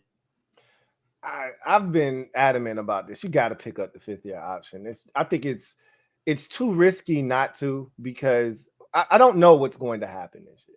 But what we do know is at one point the man was the defensive rookie of the year, and he was a dominant playmaker. And I don't know if he'll ever get back to that level of play or not. But I know he's capable. I know he's heard all of the noise, and I know this is a big offseason for him. He's gotten the clean bill of health from Dr. Andrews. So there's no limitations on what he should be doing this offseason. He's not rehabbing this offseason. He should be working on his game. I'd like to think that he will be motivated this season, and he'll play well. And even if it's, similar on par with his rookie season, where it's 7.5 sacks, with 4 or 5 forced fumbles, whatever, you could see it. And if you can see it, I would love to see another year of it, because the more time he gets, he may be a late bloomer. He may ultimately, with that injury, I think he was smelling himself that 2nd year. I really do. Like, I really think he came in and thought, oh, this shit easy. Like Michael Parsons said, yo, this NFL shit really ain't that much different from college. But he's showing that it ain't that much different from college. He's like, he's tearing shit up. He looked like he's still at Penn State, right? Yeah. That's not what happened for Chase. Like, to Rio's point, these dudes are athletes, and he's always been. And I feel like some of that is on Jack, because I'm like, why does he have to just line up at base end? Why does he have, like, whether he's standing up, he's maybe more comfortable standing up, and Jack wants him to put his hand in the dirt, but I know he likes to stand up. But at Ohio State, they kicked him inside. They reduced him to a 3-tech at times, right? Like, why can't we do things like that? Why can't him and Montez line up on the same side of the field? Like, that's just not illegal. You're allowed to do these things. Right? To create matchups. Maybe he might win better against a guard. We saw him win at Ohio State against guards. So we're more likely to put him in coverage than that. That's what you're saying. and that's the stupid shit that boggles my mind, right? Is that we are more likely to see him dropping at a 45-degree angle, right, under a hook zone, than we are him kicking inside and rushing against a guard. That's dumb to me. So I think you should pick up the 5th-year option because I think it's more costly if you don't. If he balls out this year, has 16.5 sacks, forces 6 fumbles, and now you got to slap a franchise tag on him. And let's say Montez reverts back to 6 sacks, solid, great against the run, but not really getting to the quarterback, and Chase is the one that blows up. Now you put yourself in a hell of a quandary because that 17 million that we was talking about, now that shit's 20-something million because now you got to pay him the top 5 at his position. So it's 17. It's not going to change. That number's only going to go up because guys are going to get paid as edge rushers. I just think you'd be and look, if he stinks this year and you pick up the 5th-year option, it sucks. But okay, he's still got another year to potentially blow up again, right? Like we know he's talented. So I think it's more costly to not pick it up than to pick it up. I think you would be remiss if you didn't pick it up. But Ron, I think Ron is trying to convince himself to not pick it up, but I think ultimately they're going to pick it up. We'll see what happens. It's a fascinating debate. It's a fascinating debate, and I understand it from both sides. Dejan Bell, thank you for the super chat. Greatly appreciate you. Double up. Thank you for doubling up. Who writes, is Emmanuel Forbes basically Fred Smoot? No, because they're not the same DNA profile in terms of size, length, all of that stuff. Fred was a smaller corner. I don't know if Emmanuel Forbes talks a lot of trash, but Smoot was always talking some shit.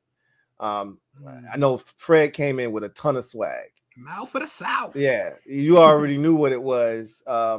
So I don't think they're the same guy, but clearly from a height, weight, speed perspective, they're not the same guy. But we'll see. Fred could attack the football. I do know that. And Emmanuel Forbes can do the same. So we'll see what happens there. Got one here from J. Kurt 20. And if y'all need to skate at 11:45, we 5 minutes out from there. Hey, y'all do what y'all got to do. I really appreciate the time, man. Seriously. J. Kurt 20, thank you for the super chat. Greatly appreciate you.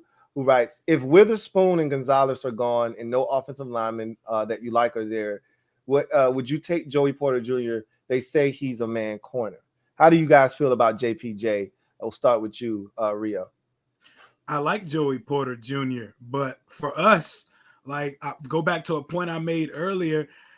You can either trade back or I'm going with the Maryland corner. I like Deontay Banks or even the South Carolina corner, Cam Smith. I like them better for what we're doing defensively than Joey Porter Jr. And not just for the aspect that he's a man corner and we play mostly cover threes and zones, but we need some juice and some wheels in that cornerback room. And yes, Joey Porter Jr. is not slow by any means. He looks fast, plenty fast enough on the football field, but his profile resembles too much of what we already have in the room. And I think Benjamin St. Juice and Joey Porter, they might be the grabbiest set of corners I'm about to say he's handsy as hell for me. I'm not a JPJ fan. He is handsy as a mother. We would lead the league in defensive holding with BSJ and Joey Porter Jr. And for that, I think the better fit is Deontay Banks, Cam Smith, or in a different round, a different guy, or maybe like a Forbes. Forbes is just too small for me to take that early, but Deontay Banks has one of the best relative athletic scores that we've ever seen, man. He absolutely lit up the combine, but his play matches. He has really good hips and instincts. Joey Porter Jr., I'm sorry, he don't got enough wheels for me, man. One of the best performances I saw against Marvin Harrison Jr. was Deontay Banks. I don't love Deontay Banks, but I thought he held his own. Not many people can say they held their own against Marvin Harrison Jr. That's a top 3 guy next year too. Tell me about it, man. I mean, he was running circles around everybody. I mean, hell, if he doesn't get hurt in the playoff game against Georgia, they beat Georgia. They had no answers for him. He gets hurt, and that's when the comeback started. So Rico know. If that man doesn't get hurt, they getting beat that night. They might hang 50 on him. He was killing them. They had no answers for him. So we'll see. We'll see what they decide to do. Rico, what says you about JPJ? Yeah, I mean, I like him, but 16 is too rich. I mean, I see so many signs pointing towards us trading back, and in that scenario, I'm definitely trading back. I mean, first of all, my love for Darnell Washington, whatever it takes to get him, I love that. But like, I also feel like the gap between Joey Porter and the first versus like Julius Brents and like the third isn't that big. I'll prefer to take Julie, and then they've already shown confirmed interest in him, and they may want to take him later. So I like Joey Porter, but not enough to take him at that spot. Definitely trade back in that scenario, please. Yeah, and I always tell people this because people love, what they love when it comes to the draft. If there are guys in there, just trade back. Takes two to tango. Somebody's got to want to come up to 16 and take that pick off your hands. We had a pick that was very enticing last year for the Saints, and they made a deal with us. Somebody's got to want to come up to 16 to get somebody in order for us to move back. So we'll see. This isn't a draft where I anticipate there'll be a ton of interest at 16 necessarily, unless there's, again, someone that loves JPJ and they want to come up. They feel like, hey, Gonzalez is gone and Witherspoon is gone, and somebody was dying to come up and get their hands on what they perceive to be one of the last elite corners in this draft. Be my guest. Come on up and get them if you'd like. But I don't know if this will be a draft we'll be able to get out of 16. We may have to make a selection, whether we want to or not. So we'll see. Dylan Holiday writes, who do you think could be the shocker pick for us in the first? I'll let you guys knock this one out. Rico. I mean, I feel like the obvious one that we've already discussed several times is probably Bijan Robinson. I think that would probably shock a lot of people. But you never know if one of them quarterbacks slide. I know Ron Rivera, he keeps saying out loud, we haven't ruled out a first-round quarterback. He's not taking the first-round quarterback in this scenario. It's not happening. But if for some reason Anthony Richardson would slide right there or something like that, then that would be a huge shock. And I love Anthony Richardson. But honestly, to your point, Louie, that if we want to trade back, Anthony Richardson being available at 16 is probably our best shot at it. Mm-hmm. Like somebody would be willing to come up and get him potentially, maybe. So. I don't think he's getting out of the top 10 with the way people are eyeballing and drooling over this dude, which I don't necessarily love it, but I don't think he gets to 16. I don't think he does either. I think he goes in that top 10. Shocker picks? Okay, I got a shocker pick for you. And if they take an edge at 16, if they take Nolan Smith, your boy. I've been advocating for an edge because you're not going to keep both of them. You may not keep either one of them, right? That's the one that would floor me, but I could totally see Ron doing it. I could totally see. Don't let Tyree Wilson or somebody fall or like the Nolan Smith athletic. He has been that this roster has never seen coming off the edge. That would be a shocker, but I could see them doing it if the board doesn't fall in our favor and there are no trade back options. So edge is my shocker pick. And it wouldn't shock me. I might be one of the few in the minority. I would not be shocked by an edge rusher. I've been advocating for one. I said it's got to be a specific one. You can't just take a guy just to take a guy. It's got to be somebody that you absolutely love and that you did not expect to fall to 16. Let's say you had a top 10 grade on this dude and, it falls to 16. Like, hey, man, he's the best player on our board left. Let's take him. But I could see that being the case at edge rusher, especially if they don't pick up Chase's fifth year option. I could see them, doing that for sure. To your point, I'm not even sure if the Giants exactly knew that Kayvon Thibodeau would make it as far as he did. Mm-hmm. So you never know. We may pull the same type of move. Yep. Absolutely. Commander Joe 21, thank you for the super chat. Greatly appreciate you. Writes, when is Sean Taylor's brother coming out? Hashtag 21 rip.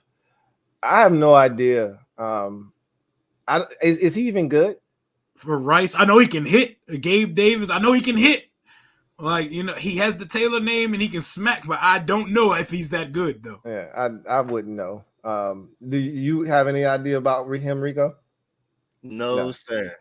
Okay, yeah. No, don't be. I mean, other than him being Sean Taylor's brother, I don't know. I've seen highlights of him smacking dudes, but I don't see too much of him in coverage, so I don't know. Derek B, thank you for the super chat. Greatly appreciate you, my guy, Derek B. Thank you for being a member of the MOBB Rights. Any quarterback with one start ever led a non-playoff team to the playoffs. I mean, why are you asking questions like that, Derek B? Like that is Patrick Mahomes. Yeah. That was such a pointed question though. Like he was hunting, like he was Josina Anderson us right there, right? He was hunting. But Rio was all over your fastball, man, and he turned that shit around and sitting at 474 feet into the stands, man. Patrick Mahomes, what you got to say about that? Derek B, that is the bitch about that. Is he ain't thinking about that? He would have said other than Mahomes if he would have thought about that. He was ready. We couldn't go there. Who's done it before? He was ready for that. Birdman hand rubbing right there. Got him. Duncan Wright, thank you for the super chat. Greatly appreciate you, Wrights. Who cares who buys the commodes as long as you get a new stadium? Because I don't want to die of tetanus if I go to a game. Hey, it's been some real nasty shit happening at these games. I cannot tell a lie, man.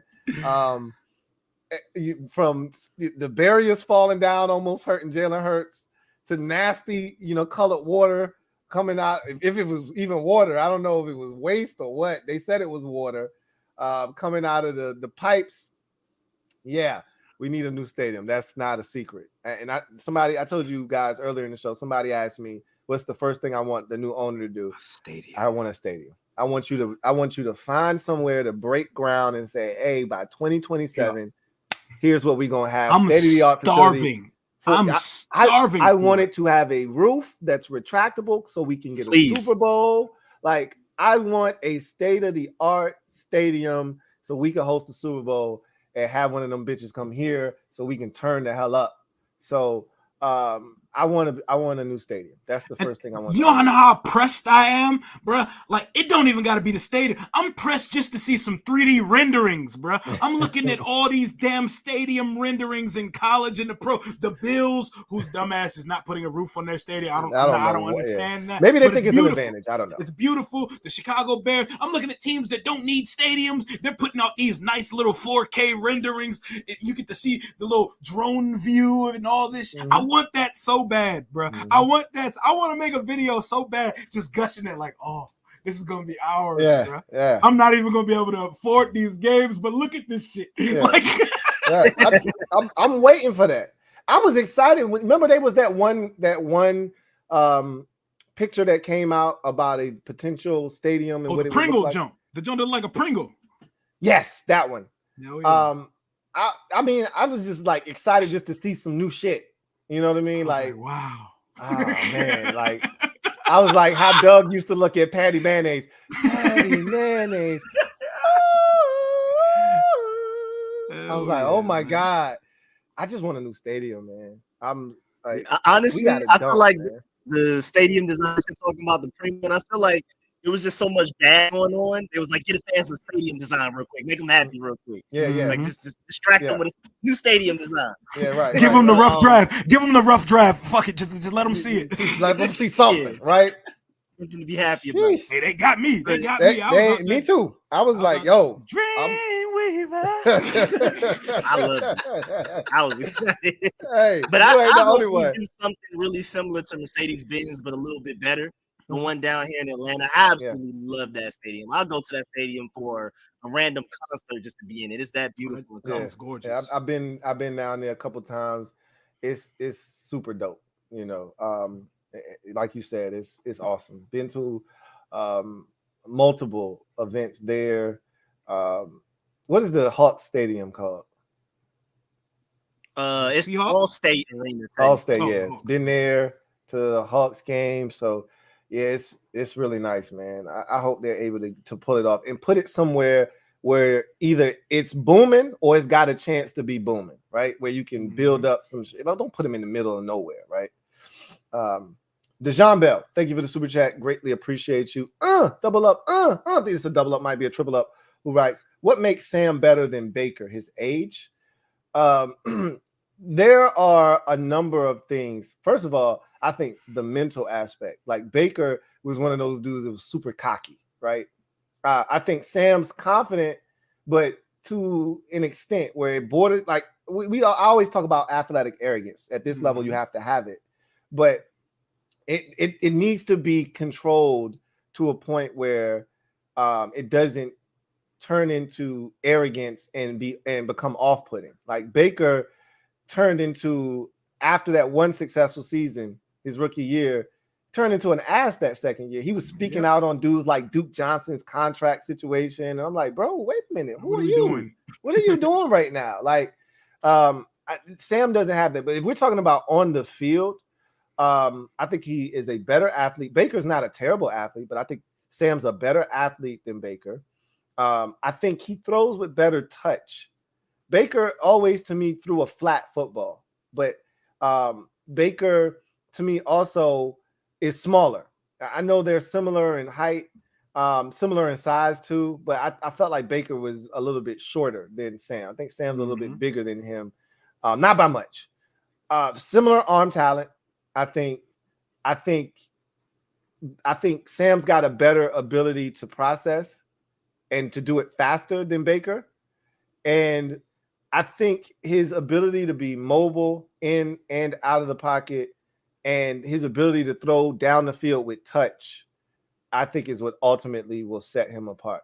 So, and I think he's got a much quicker release than Baker too. Sam has a very quick release. It gets out in a hurry. It gets out in a hurry. And I think he throws a very accurate ball. We saw that against Dallas in the limited reps where, I remember me and Rio were having a conversation and Rio said, bro, how many times this season have we saw guys catch the ball out in front of them with more yards to spare? That comeback route he threw to Jahan to the outside, away from the defender, taking him up the outside, shoulder, up the sideline. How many times have we seen a quarterback do that here in Washington? We see Brady and Rodgers and those guys throw receivers up the field away from a defender all the time. We don't see that shit in Washington. Yeah, Jahan was breaking dudes off in the slot. But how many times has he had to jump in the air, go down and dig up a pass, jump behind him? Those shit was right there, boop, yards after catch. You know what I'm saying? So it's those little things which fit in a West Coast offense, which I don't think necessarily, to me, Baker Mayfield is better suited for the offense that he was in. I thought he blew it in Cleveland because that heavy run, play action fake offense suits Baker Mayfield. Not the short West Coast offense, quick game. I don't think that fits Baker Mayfield's style of play. This does fit Sam Howell. So I do think there's some differences in their game. Y'all want to jump in and chime in on that? Yeah, first of all, I completely agree. It's not really much to add there except for remember when our official draft class measurements came out, like immediately after we drafted them, Sam Howell was the exact same height and weight as Brian Robinson. So I'm not saying Baker Mayfield is like a small guy like a Bryce Young, but we got to remember Sam Howell, it can run people over. You don't want your quarterback doing that all the time, but he's a big guy. We consider Brian Robinson this bulldozer type of guy. Sam Howell was the exact same height and weight. Now, granted, when the season started, maybe Sam Howell got a little smaller, maybe Brian Robinson got a little bigger, but when we drafted him, literally this build. Yeah, and I remember his combine time was, it didn't stand out in terms of, he ran a 5-something, right? Sam doesn't look like he's running a 5 whatever, right? Like when we saw him, so I think he's similar to Dwayne Haskins. I think he cut weight. I think he got into better shape and it made him a better athlete because Dwayne got more athletic when he got here because Dwayne was like a doughboy. May he rest in peace. At the combine, you could see how much weight he had on him and then how much weight he ended up losing, and it made him more athletic when he got to Washington. I think Sam did the same thing. Mike Lowry, thank you for the super chat. Greatly appreciate you. Who writes, is it me or is VA and maybe Maryland the only place to potentially build a stadium? I think that's what it's ultimately going to boil down to. I told you, there's a place in Washington, obviously, where the old RFK site, blow that up. And that area is just so not for a state-of-the-art stadium. They don't want a stadium there. The people that live there do not want a stadium there. They don't want a stadium in the middle of their city. They don't like what it's going to ultimately bring in terms of people. It's not just football games. They're going to have concerts there and other events. They don't want that stuff there. They don't They want the literally foot want traffic. to. They want. Jason Wright said they want the World Cup in the Olympics hosted at this state of the art Commanders land one day. You gonna just put that shit in the trenches of DC? Like no. And like, I don't think people realize DC is small as shit. Like small as it's hell. not that big, man. And so we would love it to be in the heart of the city, but that time I think has come and gone. It's past. I don't think people are going to allow it. It's going to have to either be in DC or Maryland, I think. Or Virginia, usually Virginia or Maryland. Maryland, yep. Yep. Yep. For sure. All right. We approaching midnight. If y'all fellas have to go, hey, I appreciate y'all, man, for the time. You guys have been outstanding as always. I really appreciate everything. If y'all can stick around, please, by all means. But if you have to go, I totally understand. Because I still got more super chats to knock out, and I don't want to hold y'all hostage. So if y'all got to go, please do not hesitate. All right, I'm gonna go ahead and go, man. Thanks for having me, as always. I appreciate you, man. Man. Thank you so much, Rico, man. Hey, tell the people where they can find your work before you get out of here, man. Yes, sir. You can find me on YouTube, Street Scores, STREET space SCORES, as you can see behind me, and on Twitter, Street Scores ATL. Shouts out to Ed Oliver, who left earlier. Shouts out to Rio. Shouts out to Louie Tee, man. Love the content from all of y'all, man. Absolutely love it. Anytime, let me know. Yeah, hey, man, appreciate you. Hey, and as always, man, keep doing what you're doing, man. Love the content you pushing out, bro. Hell yeah, man. I'm going to go ahead and peel out too, man.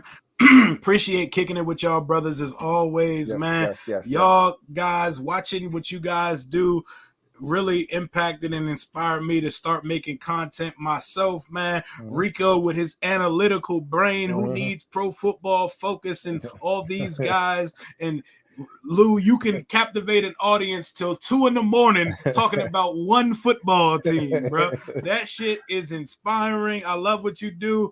Appreciate you for having me as always, brother. Likewise, man. Appreciate you for blessing the program as always, man. And again, before you get out of here, tell the people where they can find your work. Yes, sir. Rio Robinson on YouTube. Shows called Rambling with Rio. At Rio_Robinson91 on all social media. Holla at your boy. We got to get together the week after the draft and do a draft wrap up the way we just did this right here. Absolutely. I think it's mandatory. So we will definitely make that happen, man. Salutes to you, King. Appreciate you, man. Have a good one, bro. And keep doing what you're doing. You too, man. Yep.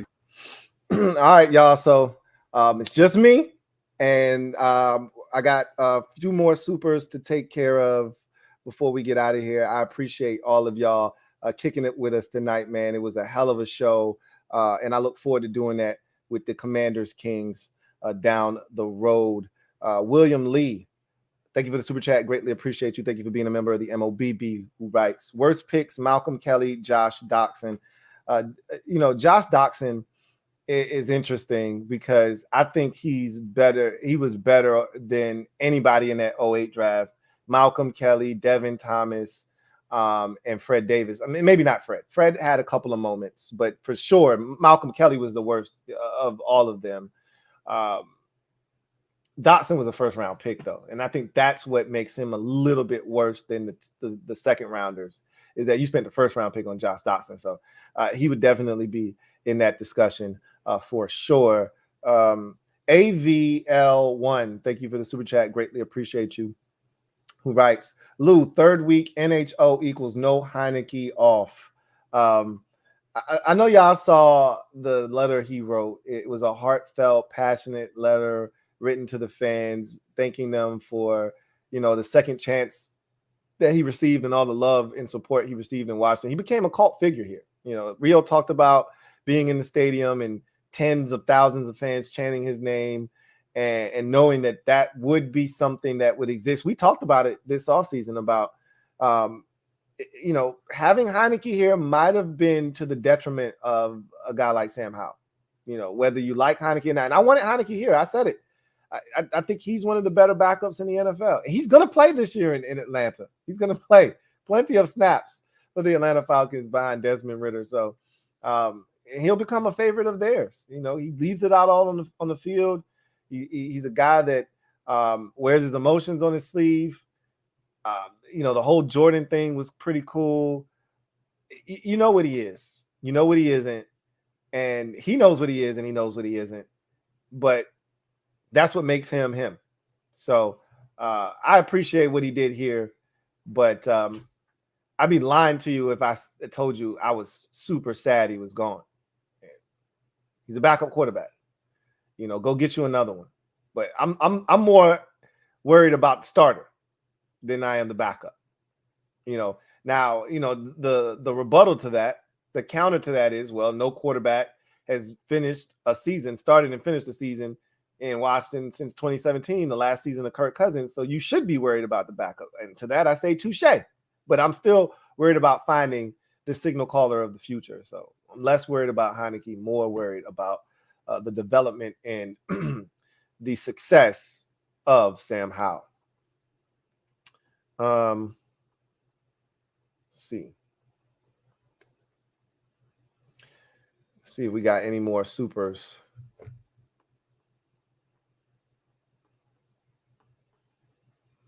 By Curious George. Thank you for the super chat. Greatly appreciate you. Thank you for being a member of the MOBB, who writes, bro, tell everyone why Sam Howell is the answer. I mean, I've been on a crusade the last 2 to 3 weeks trying to explain that to people. Look, it's less about Sam being the answer. It's more about just talking about the talent that he has and trying to debunk the I think lazy narrative of, oh, he's a 5th round pick, he sucks. Like, the thing that has probably bothered me the most is that most people just either assume that we have no answer at quarterback or that we're going to suck because Sam Howell was a 5th round pick. And I just think that's lazy, because I've already given you the reasons as to why Sam Howell, you know, is a guy that is viewed the way that he's viewed. And some people, you know, counter with, if he was that good, he would have not gotten swept up with the rest of the quarterbacks in 2022. And I think the easiest way to view that from the prism, to me, the prism of, as Rio put it, and it's the perfect way to put it, he just didn't win the genetics lottery. The reason guys like Josh Allen and Jordan Love were offered, to me, the benefit of the doubt, one, they were in much better, much stronger quarterback draft classes. Okay. Jordan Love, if I'm not mistaken, was in that same 2020 class with Burrow, Tua, Herbert, and ultimately Hurts, who we didn't think was going to be a part of that discussion, but now is as a 2nd round pick. Love was in a strong draft class, right? Put Jordan Love in his last year at Utah State, which wasn't all that impressive. Put him in the draft class in 2022 rather, and I don't think he's a 1st round pick. I think he gets swept up in that conversation with all those quarterbacks that struggled or, you know, just weren't very good. And he gets pushed to the 2nd, 3rd, 4th round, like all the rest of the quarterbacks in that year's draft class. You know, again, I've said this already. You put Sam Howell in the 2021 class after that sophomore season. You put him in, you know, the class after, or excuse me, after the 2020 season in that 2021 draft, or after the 19 season, his true freshman year in the 2020 class. And he would have been a 1st round pick. He'd have been no worse than a 2nd round pick. And that's what I contend is he's not really a 5th round pick. Ron said like almost verbatim, Ron said the exact same thing. Like, we've seen the talent. And for those of you who said one game, it's a small sample size. You're not wrong. It's one game. I totally get that. But also, what I don't want you to forget about is the 3 years he spent playing at North Carolina. That matters too. Martin Mayhew says one of the things people don't put in a lot of stock into is the fact that guys play and have experience in college.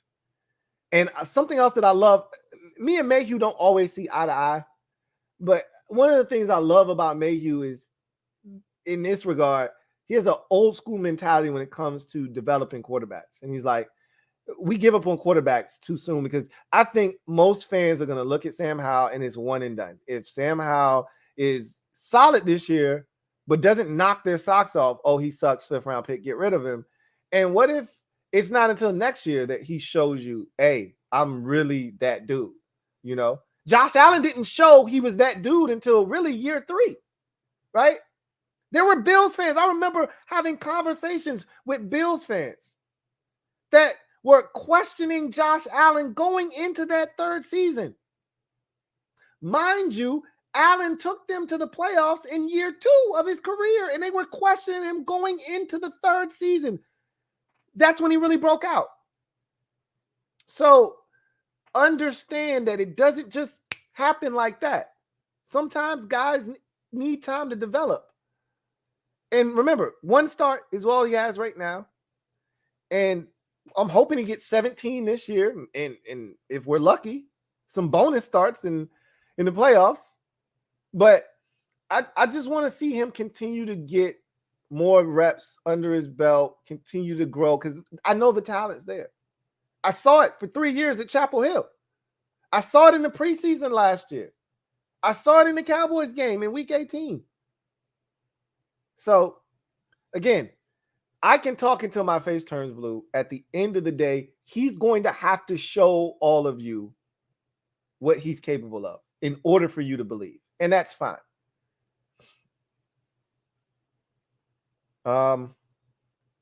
By Curious George, thank you for the super chat. Greatly appreciate you. Who writes? Double up. Thank you for doubling up. Who writes? Defender 6-0, bro. Let's go. I came this close to turning the game on the other day. They were playing on a random ass day. I want to say it was like a Thursday or a Friday or some shit like that, or a Monday, something like that. And they were on, and I was like, you know what? I should turn this game on. I don't know. I think they were playing like the Roughnecks or some shit like that. I don't know who the hell they were playing. And I thought about turning it off. This close to turning it on. Something happened, though. And I didn't. And I never came back to it. One of these days. One of these days.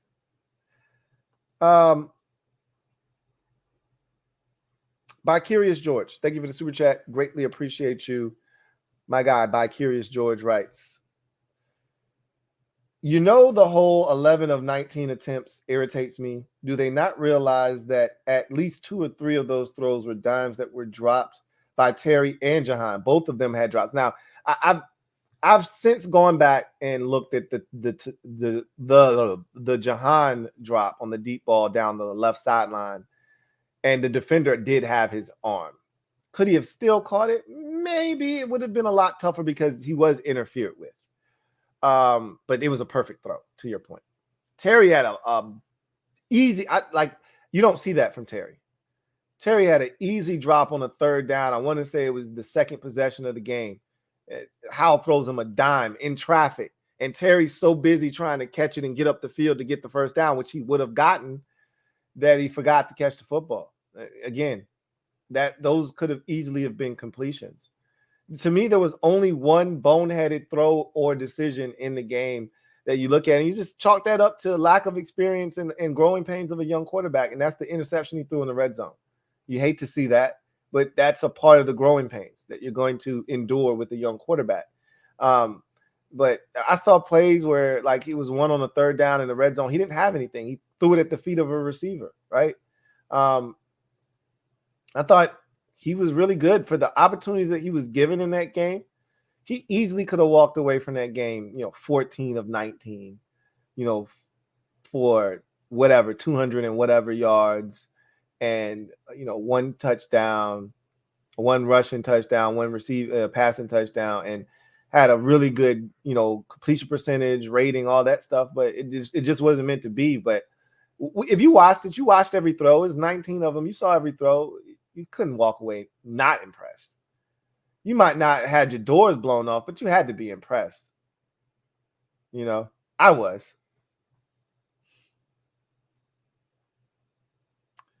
He says, Duke could have easily have had 14 of 19, 250 plus yards. I agree with that.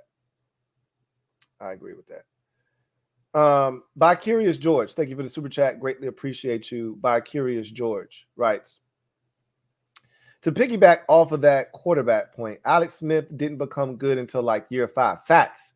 Like, the 49ers were ready to give up on him, but that was a different day and age where quarterbacks were actually allowed to develop. You could go out and stink for 2-3 years and your team and the fan base wouldn't give up on you. That was right at the beginning of the social media age. We live in a totally different era. You are not allowed to give a quarterback that much time to figure it out anymore. And I don't know if you should give a quarterback that much time. You know, Alex Smith was the #1 overall pick. He was always going to be tied to Aaron Rodgers because Rodgers was a Bay Area kid, and everybody thought that the 49ers were going to take Rodgers. They opted to take Alex Smith instead, and it did not work for the first 3 or 4 years. And it wasn't until like the 5th year, to your point, where he actually got good and they made it to the playoffs, and you started to see what Alex Smith could be. And then they realized, just like the Chiefs did, he's good, but he's not good enough to ultimately get us where we want to go. That's why they drafted Colin Kaepernick. Same thing happened to him in Kansas City. He's good, but he's ultimately not good enough to get us where we want to go. And that's why they drafted Patrick Mahomes.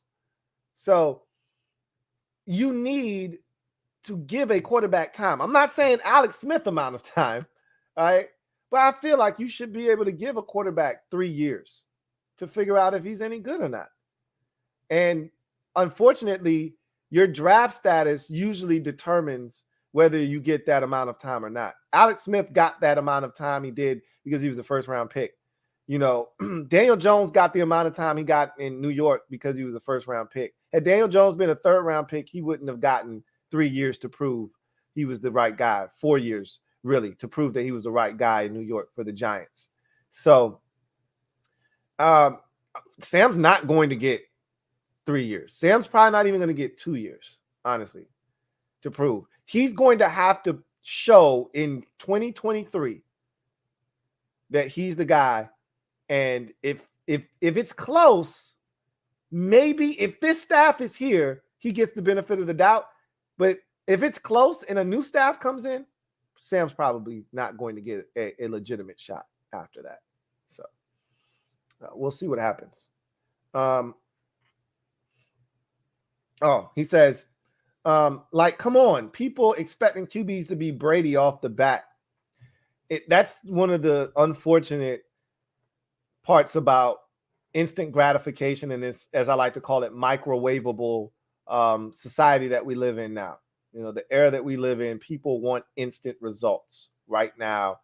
And I've always said this, just like life, players mature, just like people do, at different rates. Some guys come in, immediately get it, and they hit the ground running. Like Jamar Chase, like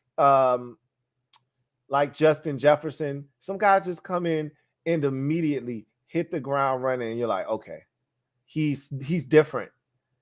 You know, Odell Beckham, same thing. First season, missed the first 3 or 4 games of the season, still had like 80 or 93 catches for over 1,100 yards and that crazy one-hand grab against Dallas. Like, some dudes just come in the league and they automatically get it.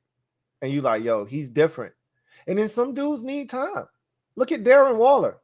Converted from wide receiver to tight end. It took him 3 or 4 years to get over his substance abuse issue and then make the transition. And it took him being rescued from Baltimore by the Raiders to finally blossom. And look what he's turned into when he's healthy, right? Like, everybody doesn't get it right away. I always used to use Nnamdi Asomugha as a great example of that. His first 2-3 years in the league with the Raiders, when they were the Oakland Raiders, he was all right. He was a first-round pick, but he was all right. He wasn't all that, you know. Raiders weren't really thinking they had anything until like year 4 of his rookie contract, where he just blew up, had like 7 interceptions, and turned into this all-world cornerback. And all of a sudden, you're like, shit, we got something here. Had they given up on him after 3 years, they wouldn't have found out how good he was. But again, that's a different position. I get it. And so we'll see what happens. By Curious George, thank you for the super chat. Greatly appreciate you. Who writes, radio pundits run off that 11 of 19 arguments. So lazy. They're local too. It's like, did you even watch the game? Did you see Howell throw the ball? Again, I don't feed too much into that. There's a lot being said about us. The thing that probably bothers me the most is people assuming that we're going to be bad because Sam Howell is projected to be our starting quarterback, and so they're not giving us a chance. While on one hand, it bothers me and it perturbs me. On the other hand, I'm like, cool. All right, nobody's checking for us. We're under the radar, which is where we do our best work. We'll see if he uses that and this team uses that as motivation to go out and prove everybody wrong. And so the fact that a number of people that I talked to, shows that I've watched, have already written us off and think we're going to be in the running for Caleb Williams next year, it's laughable to me. That doesn't even have anything to do with Sam Howell, honestly.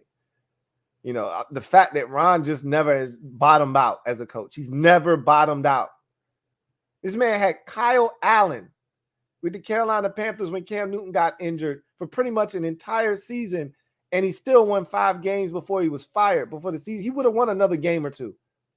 There was 2 games left in that season. He was 5-9 when we beat him, and they fired him. He probably would have won 1 more game. Ron has never bottomed out. Never. There's not a 3-win season for Ron.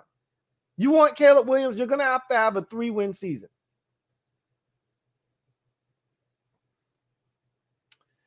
AVL1, thank you for the super chat. Greatly appreciate you. Double up.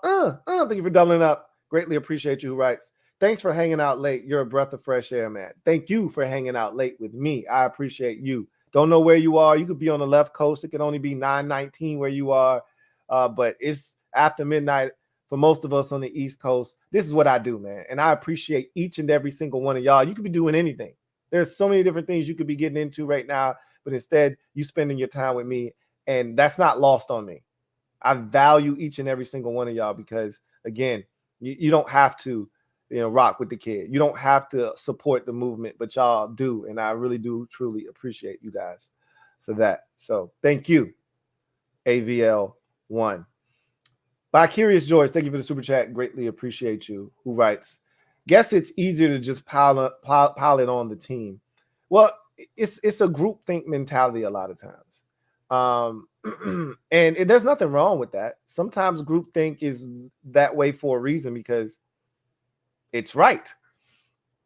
But that's not always the case. And then sometimes some people try to go against the grain because they don't want to be a part of the mob and they don't want to be a part of the group think mentality. They want to be, out here and they want to, kind of stand out. But at the end of the day, it's easy to pile on this organization because what have we done over the last 30 years? Nothing. It's low-hanging fruit, but it's easy to take a bite off of one of those, fruit that are hanging low and it actually be delicious because we've fed into that narrative for over 3 decades. I'm not mad when people think we're going to suck. I'm mad when they think we're going to suck for a specific reason that I don't agree with. Like, we don't have talent. That's a narrative that I've heard floated around. When Eric Bieniemy took this job, how many people said, why would he go to Washington? Why would he leave Kansas City to go to Washington? They don't have any talent. What team are you watching? Now, you can criticize our quarterback position all you'd like, and that's a huge part of it. But if Eric Bieniemy is to get a job, it's going to be because he takes a team that is viewed to not have as much talent as Kansas City or not a quarterback with the skill set of a Patrick Mahomes, and he makes them an effective offense. That's as good as any resume builder that you can have. If he gets a guy that is a 5th-round pick, and I shouldn't put that in quotes. He's a 5th-round pick, Sam. Howell is technically a 5th-round pick. I don't think he's truly a 5th-round pick. If he's to take Sam Howell and make him successful, that should count for quadruple the amount of credit that a normal coordinator would get for playing well with a good quarterback. Because as far as most of these pundits are concerned, we don't have a quarterback. We're going into the season with Sam Howell. That's a running joke. That's a punchline for a lot of these shows. Bomani Jones making jokes, because we haven't gone after Lamar Jackson or because Eric Bieniemy chose us. Who's their quarterback? Some dude named Sam Howell. You know how many times I've heard that this offseason? This shit is disrespectful. But at the end of the day, I get it. I get it. I don't have to like it, but I get it. But that doesn't change the way I feel about Sam Howell and what I think he's fully capable of. But again, too many times they've been right about how bad we were going to be. And until we change that narrative, we're allowed to be the punchline. The low-hanging fruit is allowed to be grabbed off the tree and devoured. and nobody's going to blink. Nobody's going to bat an eye, and they'll continue to grab that fruit off that low-hanging tree. So, or that low-hanging fruit off of that tree. We have to change the narrative, and I think Sam Howell's the guy to do it, but that's just my opinion again. By Curious George, thank you for the super chat. Greatly appreciate you. Who writes, Howell can't be worse than Taylor Heineke. The D will support him. Not true. He can be worse than Taylor Heineke.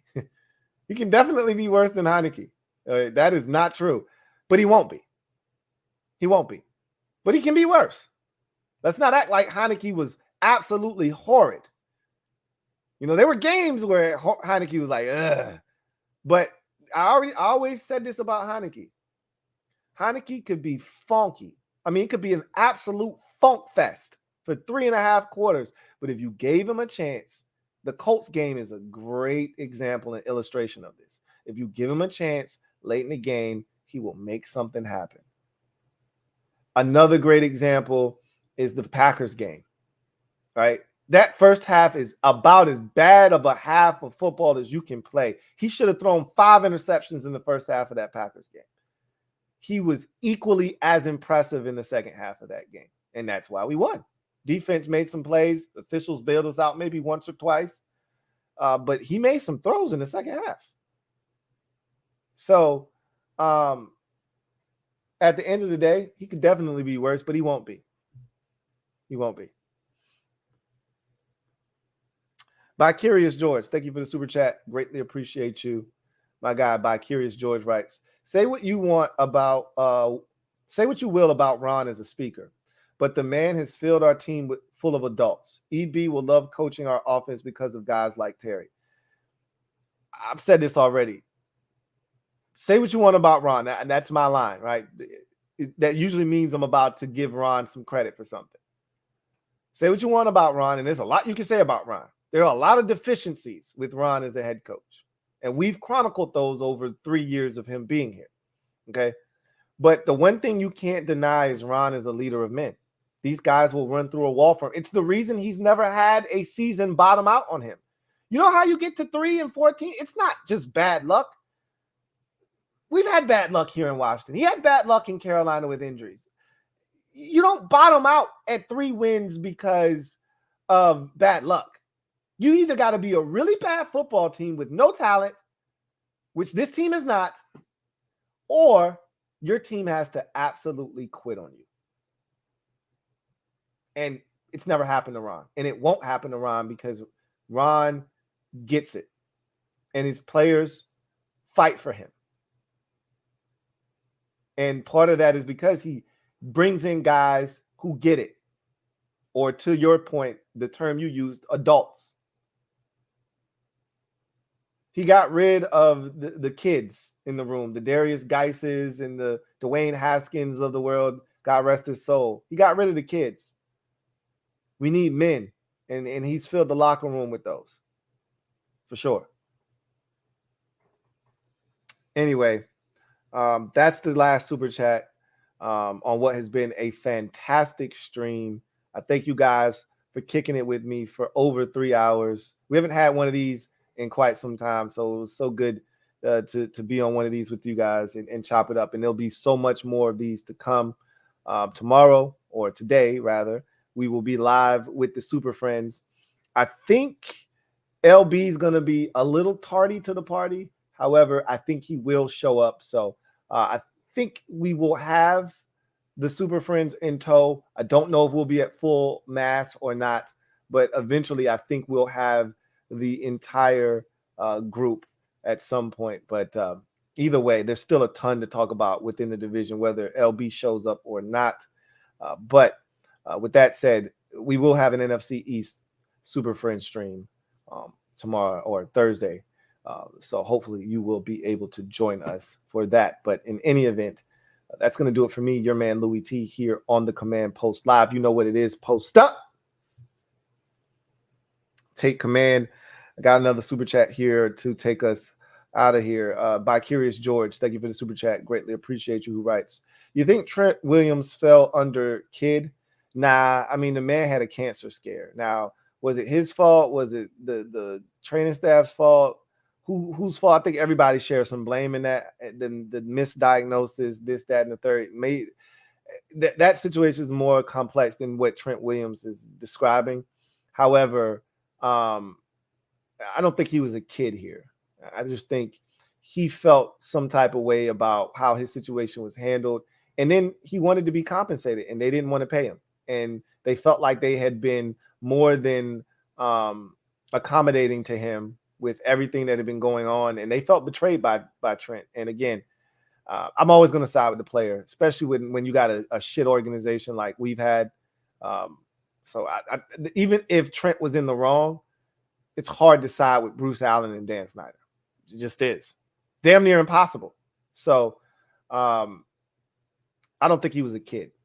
I think he was in his feelings. I will say he was in his feelings when the first phone call that Ron made was to, Greg Olsen and not Trent Williams, right? He was a little bit like upset. Like, does he know who I am? And when Ron got here, Ron wasn't looking to kiss any ass. He didn't give Sheriff an extension. I think that rubbed Sheriff the wrong way, right? Sheriff was coming off of a season where he was a little banged up, and he wanted the extension then. And Ron was like, no, I'm not giving out any extensions right now. I don't know none of y'all. I'm not giving you any new money, Trent. And I would love to have you on this roster, but I don't know you. And I think Trent was like, okay, if you want to play it like that, then yeah, go ahead and trade me. I won't play for your ass either. So I do think it was a little bit of that. By Curious George, thank you for the super chat. Greatly appreciate you. By Curious George writes, on a final note, I'm stoked to see EB cook. Ha ha. I'm stoked to see EB get an opportunity as well. I don't know what it's going to look like, but this is his chance. This is his platform right here. This is his stage to show everybody that passed up on him these last 5 years, really the last 3 in particular, that this is what the game's been missing. And this is his opportunity to stick it to everybody that didn't think he was capable of doing this. So we'll see what happens. Spence Calise, thank you for the super chat. Greatly appreciate you. My guy Spence writes, thank you for being a member of the MOBB. Spence writes, happy opening day, all. Hope spring eternal. Hope's spring eternal. It's MLB opening day, and I'm excited for the Braves this year. We'll see what they ultimately do. And it's a long season, man. Baseball is such a long season. It's 162 games. I want to see what this new pitch count thing. I mean, the new I forgot what it's called. I don't know why I'm drawing a blank, but you know what the hell I'm talking about. The time thing that they're going to be doing. I want to see how it works, because that's one of the biggest gripes that people have with baseball. It's just such a slow moving game. You got to really love baseball, because it could be, if a pitcher works quick, you can get a game over in 2 hours and 20 minutes. Pitcher works slow, you got a bunch of guys that's bullshitting around. Baseball game could be 3 hours and 40 minutes. So anyway, I digress. Pitch clock. Thank you, Mr. Breeze 68. Pitch clock. I want to see. That's what they're calling this, the pitch clock era. It starts today, and it could change baseball the way we know it. We'll see. We'll see. By Curious George, thank you for the super chat. Greatly appreciate you. I don't know why I was blanking on pitch clock. Thank you so much, because that was going to kick my ass, Mr. Breeze. Good night, Lou. Peace, bro. Watch the next XFL game. I'll be at my parents' house this weekend, so you won't have a better shot at me watching an XFL game than you will this weekend. I will say that. I can't guarantee you anything, but this will be the best shot. Good night to you as well, man, and truly appreciate you as always, Fat American. So with that said, you guys get out of here. Enjoy the rest of your evening, night, wherever you may be watching this. Whether you're watching this on playback or you're with us live tonight, thank you, thank you, thank you. And I look forward to chopping it up with you again tomorrow night with the NFC East Super Friends. Until then, you guys take care. God bless. Good night.